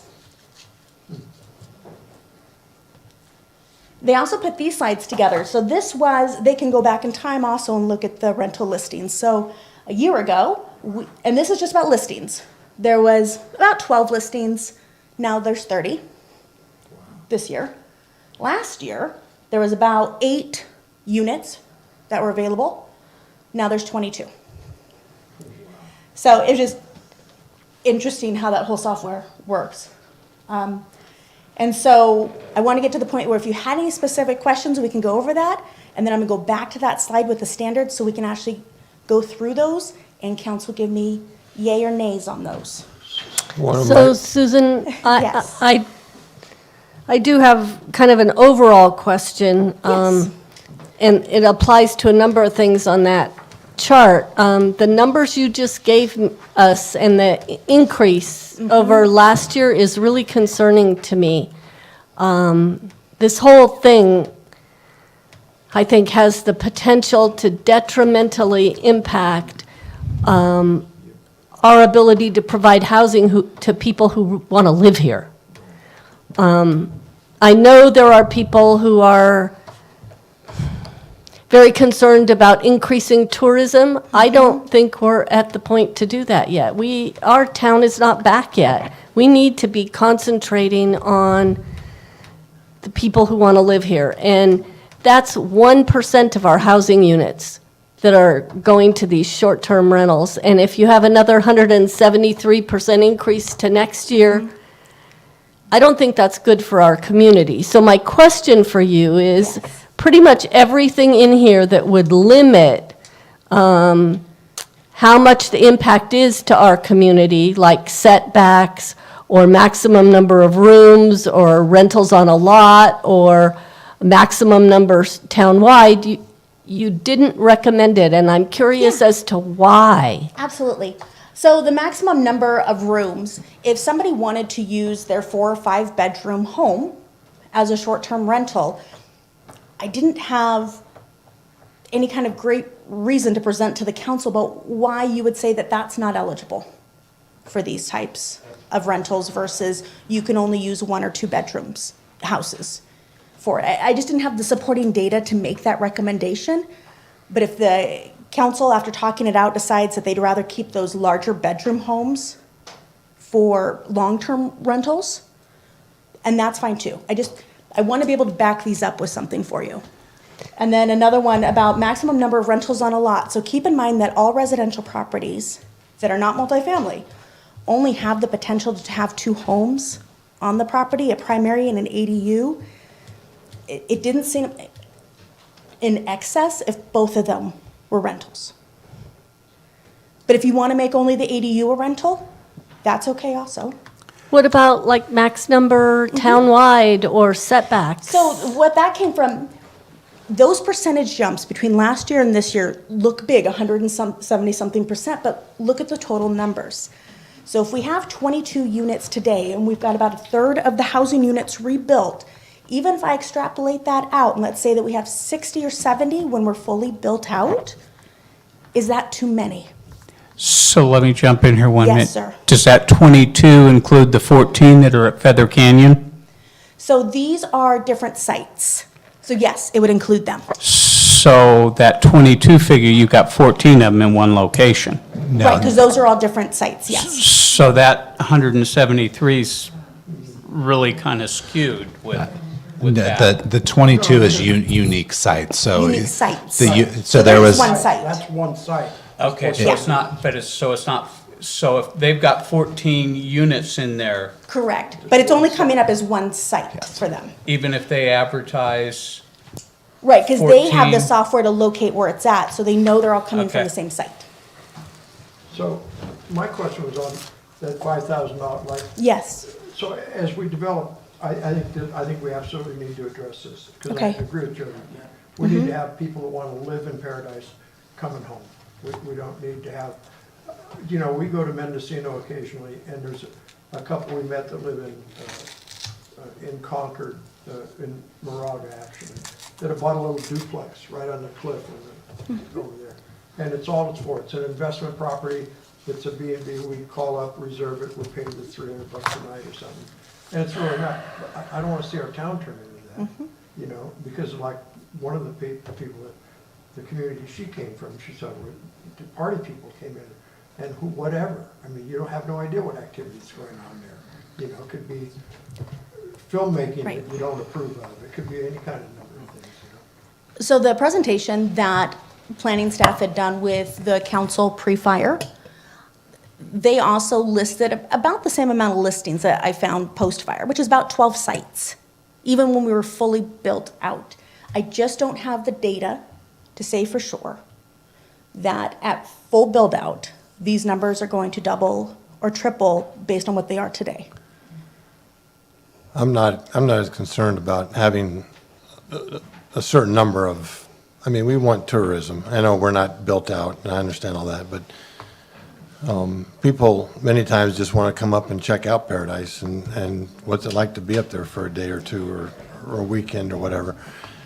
But one thing we did talk about last time was, what are we using the TOT money for? Did you come up with some ideas on that? I've got a man who might know. Flow chart.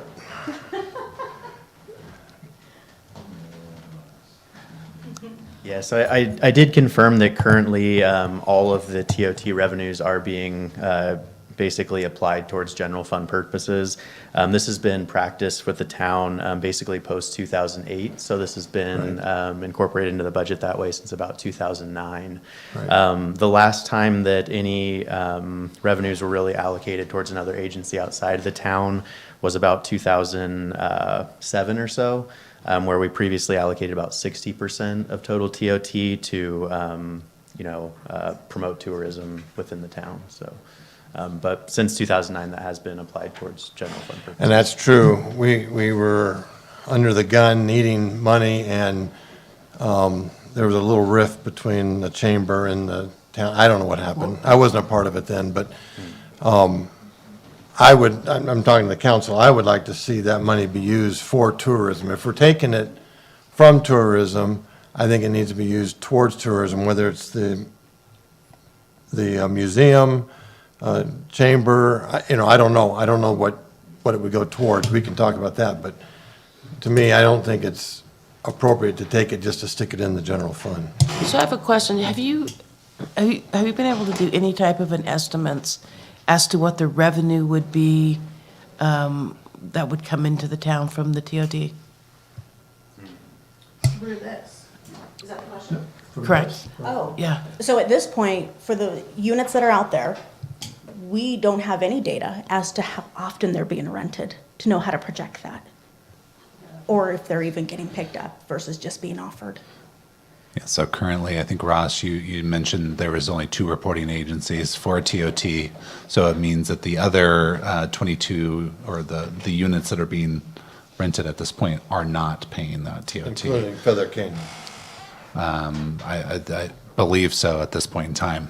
So that's where this program would establish that requirement, the ability to track, and TOT, if you, just your estimates, it's 10% of what the rental price is for the night, plus any additional expenses, including cleaning, would be included in that TOT calculation.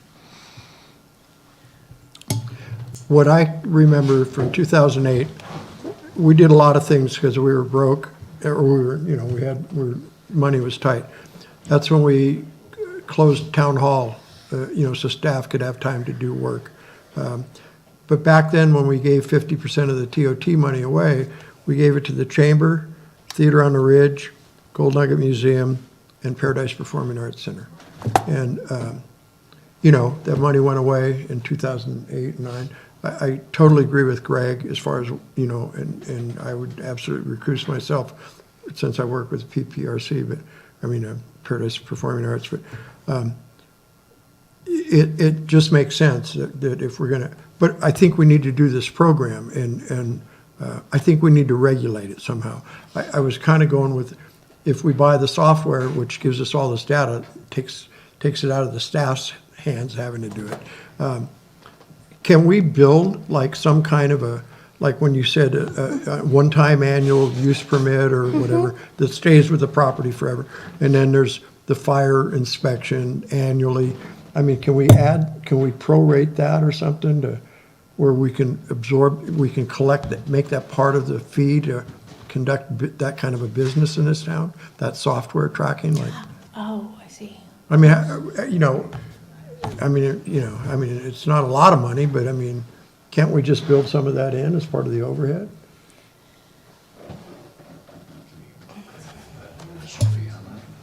I mean, to me, if it costs you $1,000 to open a short-term rental thing, I mean, I want people to come and visit the town, see if they want to live here.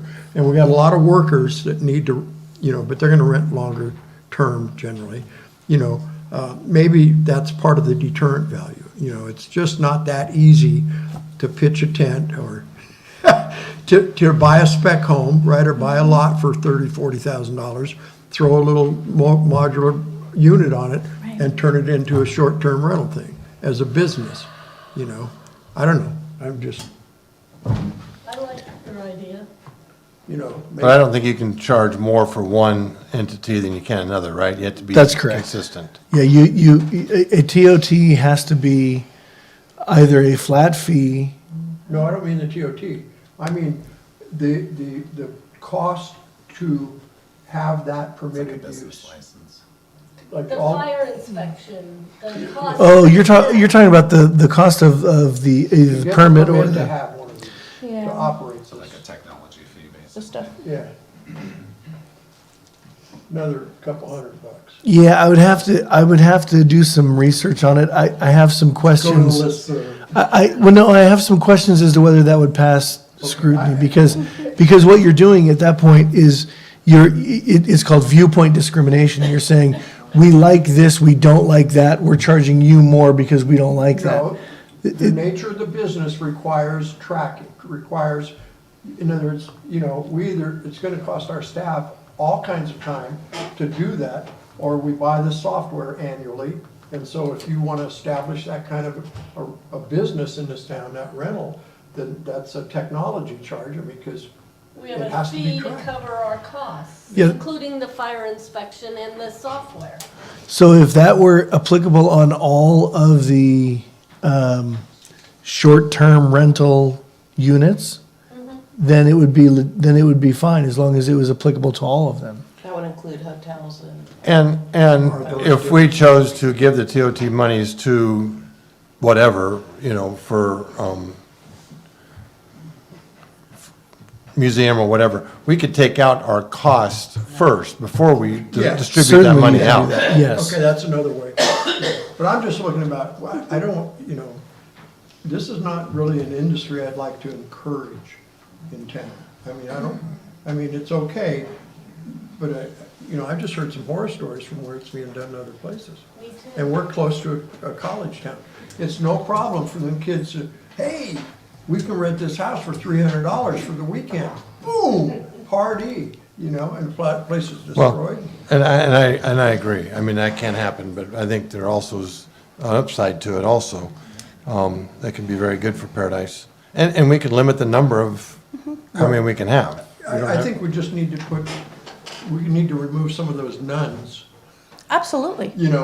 is all I'm saying. And Nuns. I'm not a guy that is all In the about the chart. skips and jump. And the thing is too, is the people who Well, Catholic own on these are not gonna want them trashed either. Unfortunately, you don't always find out till after the Yeah, fact, but. but that's the thing, is that there are some people, like you found the one with the. Yeah, with the commode, van and tent, the pit tent. But I mean, there are some people that they don't, it's just like we're trying to deal with people that are absentee property owners now. And, there are people that are gonna, it's an investment, that's all, it's about money here. I bought a house for a couple $100,000 and I'm renting it out and I'm making bank on it every month, A thought occurred Yes. to me in trying to change some of these nuns. Yes. I would really like to see some restriction on the maximum number, but we're growing, so that's kind of hard to figure out. But right now, based on the numbers you showed us and the number of occupancy permits that we have, it's about 1% of our housing stock. So we could say something like not to exceed 1% of the current housing stock. Yes, we could. And then the number would grow with the town. That's a good point. So, Just a suggestion. good idea. Let me ask this to the legal thing. Let's say that you can put something together and bring it back to us as an ordinance or however it's got to be presented, so that it would regulate and bring these people under scrutiny. Yes. And there's fees and all that involved. And we pass that ordinance. How do we go get compliance from these 22 that are out there now? Do they have to just suddenly, once the ordinance is passed, we can contact them and say, okay, here, you need to have a fire inspection, you need to pay this one-time entitlement, you know, can we do that? They would have to have all the inspections done before they could open up. Well, but they're already open. There's 22 people doing this already. Well, they would have to. Yes, they would have to come into compliance. Okay. And how you go about doing that, again, is at the pleasure of the council. You could make a determination, for example, that you, and this, a TOT has to be, you've got a TOT in place already. To make this, in place, you could do something along the lines of, this is going to come in place, and I'm just picking something at a random point in time, at the beginning of the new fiscal year. That would give you the ability to ramp up with all of the individuals who have these homes, to get them inspected, licensed, you know, and all of that. Get them in compliance, and give them a time to get that in order. You could make it immediate, and with, you know, with the ability for them to, you know, to come into compliance over the next 90 days, but the ordinance is effective immediately now. I mean, there's all kinds of ways you can work this, but. You know, that, I mean, when you talk fiscal, we're talking about July, June, July. You know, the thing is, this is already happening, and it's grown that much from 12 to 22 inside of 12 months. So if we can develop an ordinance to regulate this stuff, I would want to see this, let's enact it immediately and with a 90-day window or something for compliance, and educate, and they either put up or shut down. Yeah, and compliance maybe just be in the form of they pull all their listings down and decide not to do this. Sure. That's Or, you know, at the end of 90 days, then from that day forward, any rentals. Yes. You know, and so the worst case scenario is if we put an ordinance in place, we spend $5,000 on the software, and everybody gets mad and shuts down, it's not worth it to them, okay. So we spent $5,000, but we've also, and going forward, we have an ordinance if that's an industry that flourishes in our community, you know. It's just we're losing, and I hate to say this, we're losing revenue, but the thing is, we have no control over it either. You know, because again, it gets into like, especially if it's an out-of-town owner and it's on my street, and I call a PD, and they go out there, what are they gonna do? I mean, you know, somebody rented the, I don't know, you know, I don't own it. I mean, it's into all kinds of crazy Do we stuff. want to go through these categories like one by one and see where we're at with them? I am ready. Okay. Okay. Do you want to go back to? Yes. Planning permit required. So staff's recommendation is yes, this makes it consistent with any business activity happening in a residential zone. Yes. Okay, Good. okay. And so these are done in-house, there's no hearing for them. Business license, staff recommendation is yes, plus the TOT. Yes. Okay. Plus DOT. Okay. Renewal frequency, just annually on the business license. Yes. Yes. The TOT is forever. For as long as they're, anytime that they rent it, yeah. Setbacks from other short-term rentals. On the TOT, Yes. does that get paid through the company they work with? Or do they actually? You could, it's not a module I asked for a quote on, but they can do that. But if we're only having 2 entities right now reporting, can you handle a couple more STRs? Yeah, okay. So, so it's going to be the same rate that we would charge the hotels or Yes. anybody else? Okay. Yeah, it has to be the same. So, setback from other regards. Yes. No, My, Okay. My input on that is I'd like to see one or the other, either a setback from others or a maximum number. Okay. Doesn't have to be both, but one or the other. I think the recommendation would be to do just a total number. Within a distance of each other? or- No, if you mean total townwide? Yeah, that's what Jody's A saying. percentage of the town. Exactly. Either we do a total townwide or we just do a setback from each other, just like billboards. You can't build billboards within so many feet. It's certainly easier to track if we just have a threshold number for all of them to be part of.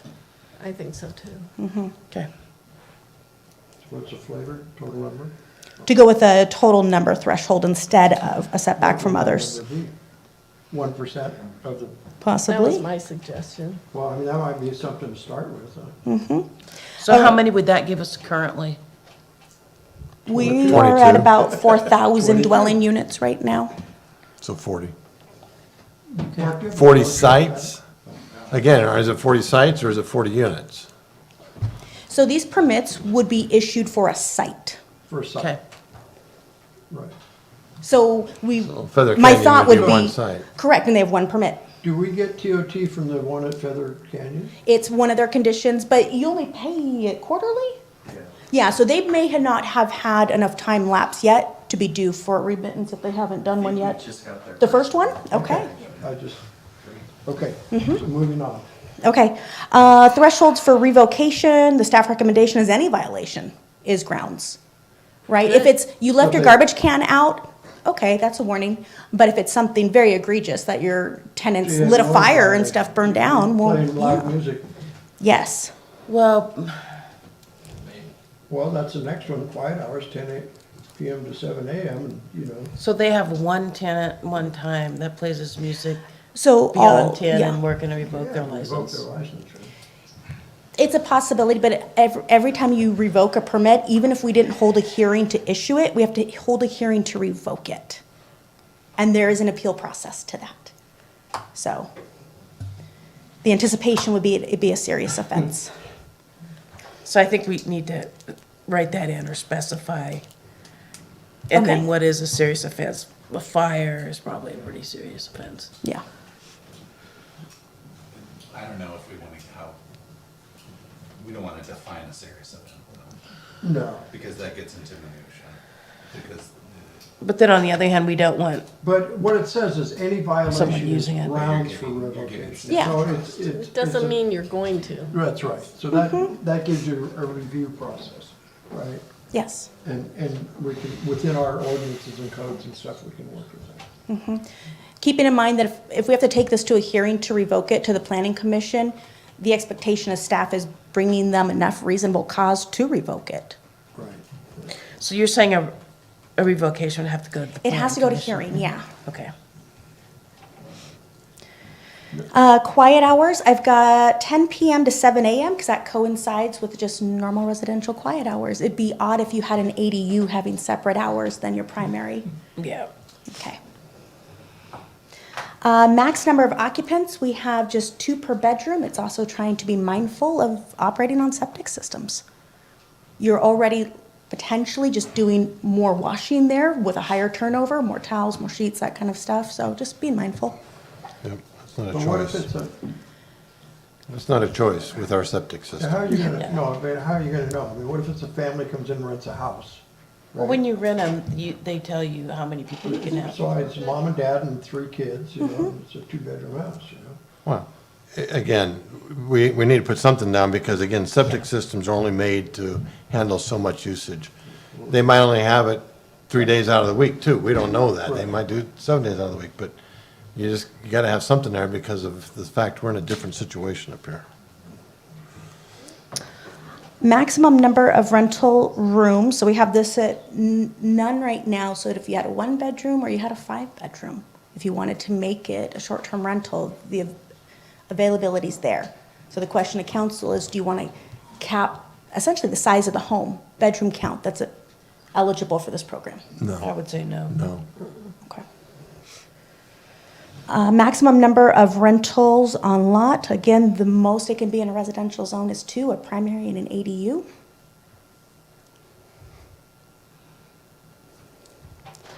So do we want to put it at 2? So right now, I just have it as none. I'm trying to think. Post-fire, if I recall correctly, we've only issued not more than 24 ADU permits out there. So this isn't something that you see every house on a street that has 2 homes on it. But if you did have some and they both were short-term rentals for whatever reason, would that seem too extreme, or should it just be the ADU or just one of them on the property? And that's how some of the other jurisdictions have it. They limit to only one on site, even if you have multiple dwelling units. I'd be okay with 1. Yeah? And so Feather Anybody Canyon's else? okay with that? Yeah, 1. That's, Okay. Feather Canyon, would Feather Canyon roll into that, or would that? No, because they're actually motel lodging, Yeah. because they're a non-residential zone. Even though they're calling it Airbnb units. They are, but it's really their use permit was for motel lodging. Right, and like I say, they're in a commercial zone, it's something Yeah. different, it's not residential. This is about places in residential zoning. So I'm going to put just 1 for rentals on lot. Does council care about a minimum or maximum annual nights per year or month that the unit either has to rent or? None. Okay. I only saw this in jurisdictions that seem to have a lot of turnover, like Placer County, that has some places, high tourist demand, that the licenses are limited. So if you're not producing in terms of enough rental nights, it looks like you just lose your license and that maybe go to somebody else. But I'm not sure that we would have that. We're not there yet. Will they have just a limited number of licenses? They do. Oh, that's an idea. 3,900. Let's see, Not an number. idea. Okay, so we'll say none for that. Maximum number of STRs townwide, so that's a really great 30. idea, is, Period. we'll reach that before the end of the night. Is that 1% perhaps, that it grows with it so that you don't have, otherwise if council were to set a cap, and what if we reach it really fast and, Yeah. I like the percentage. yeah, okay. Thank you, Jody. Okay, 1%. Hosted homestays, so this is whether or not we would define and include them as part of the short-term rental ordinance, and that's just people who want to rent out a room in their house for 30 days or less. So they live there with them. That's generally not gonna be for short-term stay, though. No, and when you look at the statistics for what we have right now, it was just, that was 10% of the units were room rentals. I think you just won't see those as often. Yeah. No, I mean, I could see a construction worker renting a room, during the Sure. week while he's here, or if somebody came up to vacation, but, generally they're gonna be. People want the whole structure Yeah, and usually. most people aren't gonna wanna rent rooms, maybe an old retiree guy and living on. Traveling nurses is a thing. Oh, there you that- go. that I didn't come- think about that, yeah. And we do have some of them here, Mhm. so. There are nurses that come from out of the area to work at Enloe for Oh. 6 months. And they're just like hosted in somebody's Yeah. house. Yeah, Okay. but then if they're staying there more than 30 days, it doesn't come into this whole thing. Yeah. That's a good thing, but generally, like in that scenario, they're gonna be there more than. So it was just more, even if nobody uses it, it seemed reasonable to at least include it. So the owner's actually on site with them, less likely for something to go arise. wrong. Yeah, Yeah. It doesn't hurt to have it in. yeah, okay. Parking rules, one space. Before you, Yes, sir. with the homestays, it would not go into the calculation of the 1% though, right? Oh, that is a good point. Oh. I would not think so because they're I would agree with Yes, that. okay. Yes, living on the house. Not But is part. this something you're gonna collect TOT on? yes. How do you do The that? homestay? You Yeah, collect how do you TOT do on a that? homestay, correct? Because you have monitoring of it's being collected. So is that what other, because that's, so if somebody rents to a traveling nurse for 6 months? Now for 6 months. This So is- it's just that within 30 30 days? Correct. Yep. Remember, the first T in TOT is transient. Transient is defined as 30 days or less. Right, If they rent for 31 days, then it's a there's different, no, and they're tenants. They're tenants. It's not transient. it's a cousin. Yeah, they have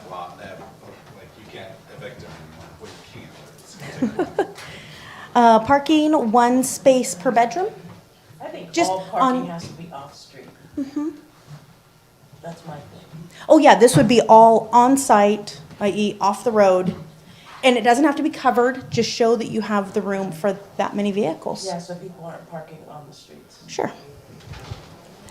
It's not unusual for multiple, either groups of friends or family, to converge on one home together when they're large enough. So you have different vehicles showing up. Right. No, that's reasonable. Okay. So all vehicles off-street. Off-street, and they need to show that they at least have 1 space available per bedroom. That's rented. Zoning districts, so this would be looking to open it up into the 12 residential zoning districts as its own definition for short-term rental. Yeah. Property owner or a manager, yes, we want them available 24/7 and within 30 minutes. That's the recommendation, unless council would like to see something else. Well, the only problem with that is what if I live in Idaho? Then you would use a property management, You have to hire somebody who's here. local, who can respond do to it. Oh, so somebody just can respond, either a manager or the owner. Right, some of these things, right, Right. you'll, they'll show up and either fix it, especially if, noise or something. Okay. Neighborhood noticing. This is taken actually from Butte counties because I thought it had I like the part about the private roads. We do the same thing when you're running a business out of your home. As part of the application submittal, you need co-signatures from everybody else on that private road because you're putting more wear and tear on that road that they're financially responsible for. So what we'd like to do is these permits, once they're issued, we'll notice everybody within 300 feet. That's our normal noticing area.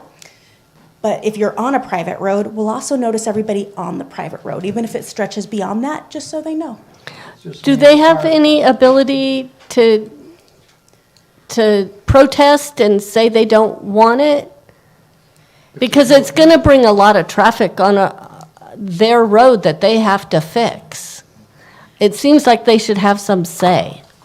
So because the administrative permits, they're a ministerial permit. So as long as the applicants meet the standards that have been adopted, we're compelled to issue the permit. But if there's any violations, then those neighbors can let us know. We just want to let them know that rental's even there.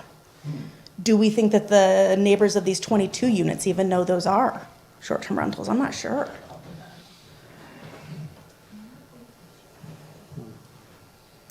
How about just saying none of them on a private road?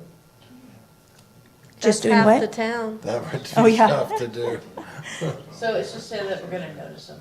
Just to notice them, just so that they know, and they know what the rules are that owner's being held to. And give them the contact info about where to call if there's problems. That's just, Would you? Yes. I Is there just something else don't- you'd rather I don't see? think that the fact that it's an administrative permit with no Mhm. hearing in order to be allowed to do this, which I'm not opposed to that. I think I'd rather be there less restrictions than more. Mhm. But, living on a private road, I would be concerned. And the fact that I have no recourse, no method to stop that other than filing a complaint or waiting for something to go haywire. Whether too much traffic or too much noise or, whatever, gunshots. Same on public road. It doesn't Except go you on. don't have to pay your own money to fix the public No, the stuff road. he brought up, I know about the road part of it, I understand, but the rest of it, noise and everything else, same on public road. so. Yeah. No, true, but you know what I mean, it's like, not a big deal. Let's move on. Special events. The staff recommendation, we see this across the board with all jurisdiction regulating, is to prohibit. So it's not that you can rent these units and then throw these parties or these events that wouldn't normally be permitted in that neighborhood. So it's truly Like a just for wedding or something like that. Exactly. Can't have a wedding? But it could be a special event like Gold Nugget Weekend. Oh, goodness, yes. And you can come stay there residentially, but Right. you're not Right, renting you're it not to doing hold a something there. special event on the Right, property. Right. So you couldn't rent one of these, say it was a home that was in the program, over on Valley View with a beautiful view, and you were gonna have your daughter married. Right. You couldn't rent it to have a wedding there. That is correct. Huh. Okay. You're supposed to give it to your daughter anyway, don't rent it. No, you don't own it. You're coming from out of town. Yeah. Exterior signage, also, the staff recommendation is just to prohibit that, so the look of the structure is just residential in nature, and there's nothing calling it out as a commercial endeavor. So, Yes. would that affect a bread and breakfast? They would have a different license. They're different, yeah. Interior posting requirements. Staff's recommendation is, yes, we would like to see inside postings about all the contact info for the guests to know who to call, local numbers for emergency services, as well as evacuation information. What zone are you in? How do you get out? And then just the rules that that unit needs to abide by. You need to have that. So is that a, probably a yes, okay. Fire inspection. So the staff recommendation is annually on this, and again, that's about extinguishers, the fire and carbon monoxide alarms, as well as defensible space. So do we do that for hotels and everybody else too? We do. Their fees are different, about 3 times the amount, so we're using a different existing from 2017 fee for existing occupancies for fire inspection. They have annual fire Yeah. sprinklers and everything. I mean, it's pretty heavy. And then, is the permit transferable? The staff recommendation is no, it just runs with the time that owner owns the land. And then it would void out afterwards. Okay, and then I'm gonna go to this page right here. These were items staff recommends just prohibiting and putting as restrictions across the board in the ordinance. So one is no incidental camping in tents or RVs or travel trailers. You stay in the residence. You could drive there in the vehicle, but don't stay in it. No open wood-burning pits, bonfires, or campfires for the rental units. When a red flag warning is in effect, all sources of outdoor open flame are prohibited. Is that necessary? A red flag warning means don't have any open flame. I mean, why do you have to put it in? So if we have this in here, this would also be listed on like the house rules for these tenants. I'm trying to keep in mind, you have people coming to the area who maybe aren't from high fire areas. And Yeah, it they it may don't not be think as about it. obvious to them. All of California's a high fire. So it's not a barbecue or something like that. No, it's open flame.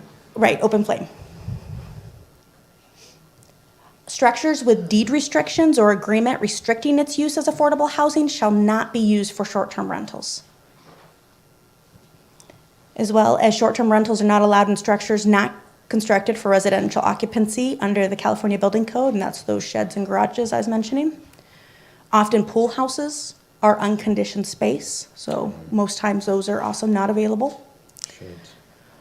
Short-term rentals should not be rented during construction, remodeling, additions, or an active building permit, and that's for that structure.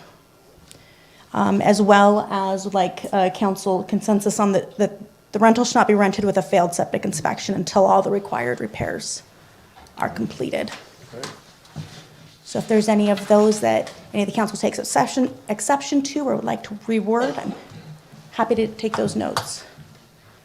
So these would all just be in the ordinance, so that when I apply for this, if I Yeah. wanted to do this, I would know all this stuff. And then some of these things would be posted, would be required to be posted, like the manager's name or the. contact Exactly. number. You know, and maybe, know, like the rules about. Oh, especially you know, about the not all of open this would necessarily flames, be yeah. Posted in the house. Exactly. Does the tenant need to know it can't be rented when the septic's failed? No, but the owner does. Yeah. And so typically on ordinances, you'll always see a section that says, acts that are prohibited, and you'll have a list, and this is that list. All right. So we have some cards, right? Okay. I have one card on this item from John Romelia. You can't, he didn't fill it out before the meeting, it doesn't count. It's illegal. And you guys are rough. I've got concerns, as Greg did. A prime example in our case is when this tree program hits, I'm going to be bringing in 3 or 4 fallers, bucket men, potentially, usually your bucket men are also trained in climbers. And these guys typically want to come for a week or 2 weeks and then move on, and they travel. And I mean, I was tickled pink when I saw the Feather River complex that gave us an option. And typically they're here and go home for the weekends. I think we're premature in doing this from the standpoint of we need construction worker housing on short-term basis. And maybe after we get 2 or 3 years more into the rebuild, we won't have that demand and it won't be an issue. But I know I've been calling around trying to potentially find prices and other things starting February. And it's challenging, let's just put it that way. So that's my concern. Thank you.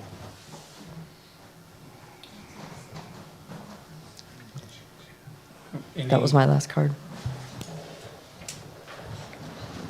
So do you have some significant direction? I do, thank you so much. Right on. So next step will actually be writing this ordinance, working with legal. We'll take it to commission first. They need to make a recommendation to the council, so we'll meet back again in the spring. Cool. Okay, thank you. Thank you, Susan.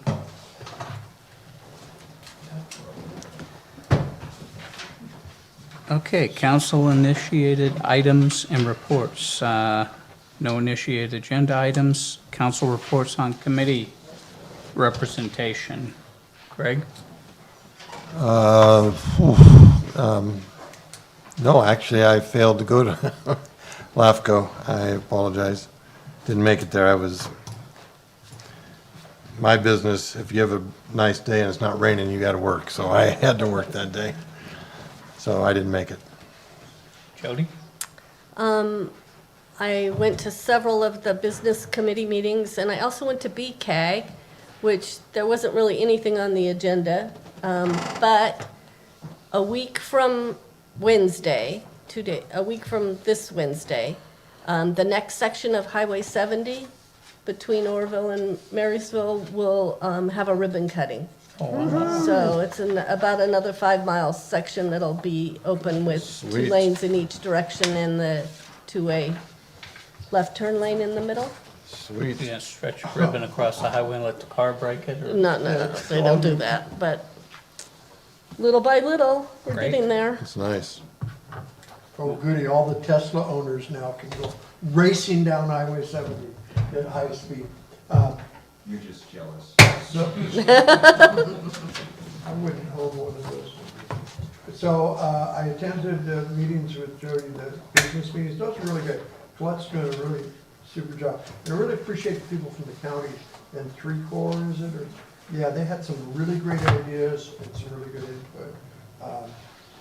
Attended the solid waste committee today and once before. And after the League of California Cities annual conference, I don't know how I did it, but I got appointed to the California League of Cities Housing, Community, and Economic Development Committee. So I'm going to be able to share our stories of wonderful economic development as we rebuild an entire town, and plus learn some things from other cities that we can maybe help us in our endeavor. And that's it. Rose? In October 20th, I took a tour of our animal shelter just to look at the facilities there and how it's going. I attended the Butte County Air Quality Management meeting.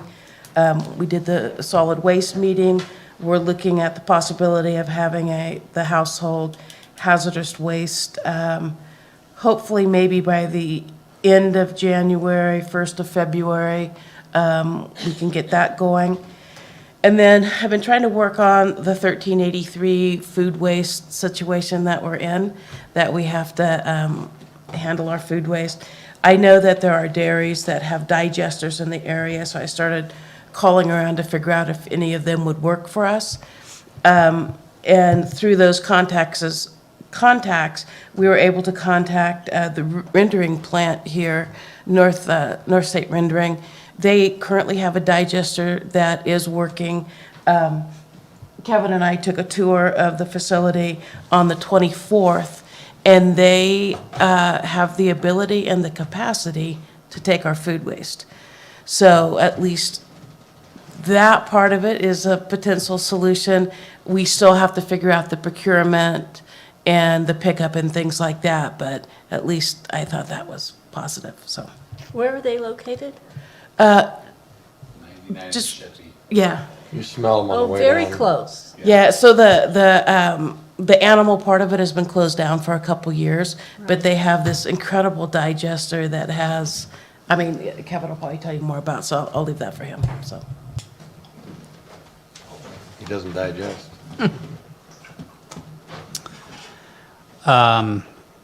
Well, I did a little presentation of the state of the town at the CSRS luncheon. Chip had a ribbon cutting, first of 4 more lots that they're going to have, but it's a rental program for low to moderate income. It's a manufactured home. I know 3 more they're going to build are going to be stick-built.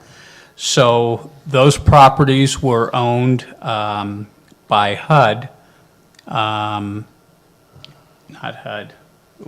Fannie Mae. Fannie Mae, sorry. And they were foreclosed on, the lots were.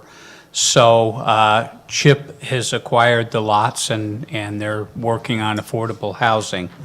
I attended the Paradise Revival Festival.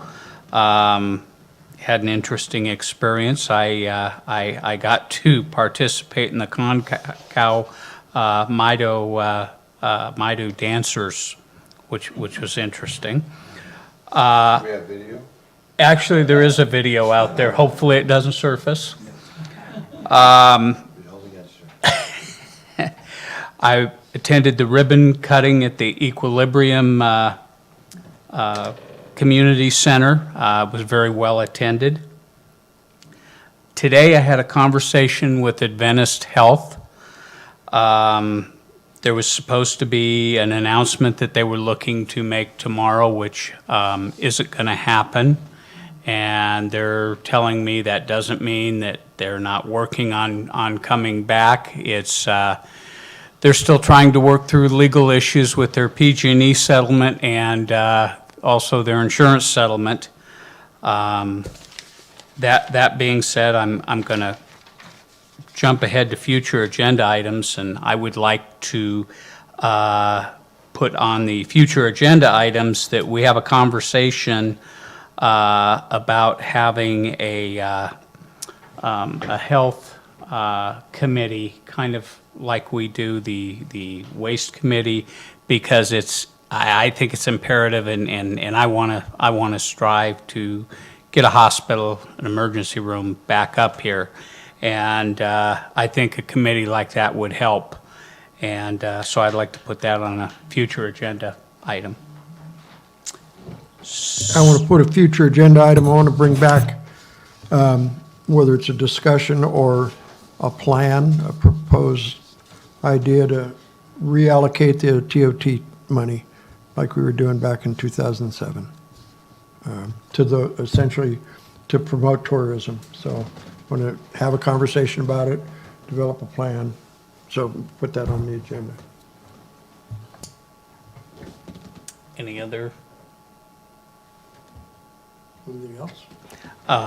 Yeah, so we'll move on to 8A, Town Manager Report. Yeah, and I'm going to turn it over to Susan here, but I will talk maybe a little bit about the digester. Is that the rendering plant is shut down. The digester, if you drive by it, it's really in the back and you really can't even see it. But it is extremely just like what you're talking about. It's like they have the mouth and the stomach and the intestines, and it creates methane. And there's, right now, there's no ability for that methane to be used. There's opportunities there. They have the ability to create electric generation there also. Oh shoot, I just lost my train of thought. There's, electric generation there also, but there's opportunities, and so it's just really kind of looking at it on the forefront. The other, this was the original grant funds that built that were CalRecycle grant funds. So it was built 10 years ago. So it's actually technology that now is coming to fruition that was built 10 years ago. So our thought here through this is we're going to look to have the Solid Waste Committee take a tour of it with our partners with NRWS, and then get more input on that. And eventually what our thought is to actually have CalRecycle come look at it and have it as that, to see if it might be a solution to the 1383 issue. So what does the food become when it comes out the other end? What is it? So it becomes gas. So methane is actually produced, and then what is left is there is kind of like water that comes off that has to be kind of filtered or dried out, and then there's mulch that comes off of the other end. So dried mulch comes off of the other end. So, but the off gassing is methane. Which, Then do they sell the mulch? right now, they don't sell the mulch because they're taking food with paper and plastic, and that paper and plastic is getting kind of built into the mulch. So there's too high of plastics right now to do that. But again, it's, there might be an opportunity if you just had a secondary treatment on it or something like that. They could, they just have to, it'd have to be cleaned up. Yeah. Okay. So, Thanks. and a lot of the other things I think have been talked about with kind of the council's reports.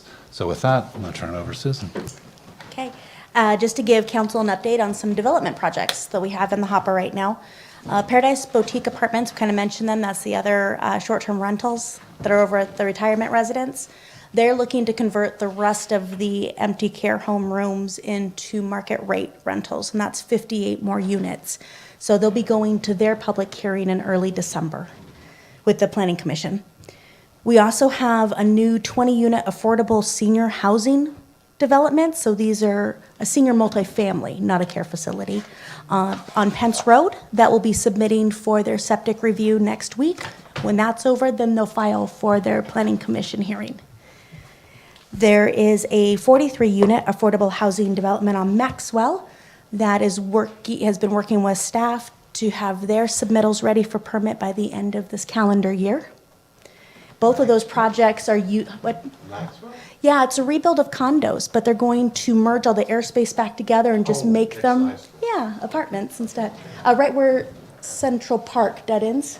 Yeah. The Moose Lodge will be bringing in their plans tomorrow for the rebuild of their lodge. A new Mexican restaurant, we talked about this in September, Dulce Cocina, in the old Celestinos there at Elliott and Skyway. They were supposed to have their soft opening today. Barney O'Rourke's, we finished all of our inspections on that facility. They're just waiting for final county health sign-off for that one. And then we've just been working diligently with Big Lots to get them final by the end of the month so they can open in December. And then for our grant projects, we just received the draft residential landscape plans that one of the grants is paying for, 6 residential landscape plans that we'll make available to the public for free. So we just got those first draft sets back on, is today Monday? Yeah, today. And so we are partnering with both Butte County and Paradise Ridge Fire Safe Councils to help provide some input on those. So they're also reviewing. Can you also include the Paradise Garden Club on those reviews? Yes, that's different. We had reached out to the master gardeners. Okay, thanks. Okay, yes. And then the grant is also, one of the grants is also paying for a digital ADU handbook to help people understand the process to get a second small home permitted on that site. So we're working with the designer right now for that as well. And both of those are grant-funded projects. So lots of multifamily and lots of use of Kate's multifamily allocation. Some of these are the HCD allocation funds. Did you ever For look about the multifamily. Cypress property? They are still finishing up their septic review. Okay, but that's in the works. That's in the works, yep. There's a bunch of units there? 140, 70 senior, 70 family. Again, using the HCD disaster multifamily funding. Mhm. And Dollar General, they've pulled electrical permits, is that Oh, correct? thank you, I forgot about that. That's Yeah, okay. Dollar General on Skyway has pulled some permits to reopen that facility again as Dollar General. Yeah, they're filling up the stock today. People are in there buying. So they came in and got some, kind of remodel electrical and stuff for it. Yeah. That's interesting. I know, because it was for lease for quite a while, but, Yeah. yeah. So can I ask a question of Mark? It's not 10 o'clock yet. Hey, are we gonna get streetlights put back? So, Are we gonna have we had streetlights on some roads. yeah, so we're maintaining all streetlights that were pre-fire to post-fire. Yes, and I believe there's about 37 of them. But they're back already? No, well, most of them, yeah, they're back post-fire, and they're on wood-mounted poles right now, but through the undergrounding process, PG&E is installing steel poles as a part of that. So if it was there pre-fire, it's going back. It's our maintained ones are going back. So there were privately, No, there was one on Clark Road where the fire. Okay.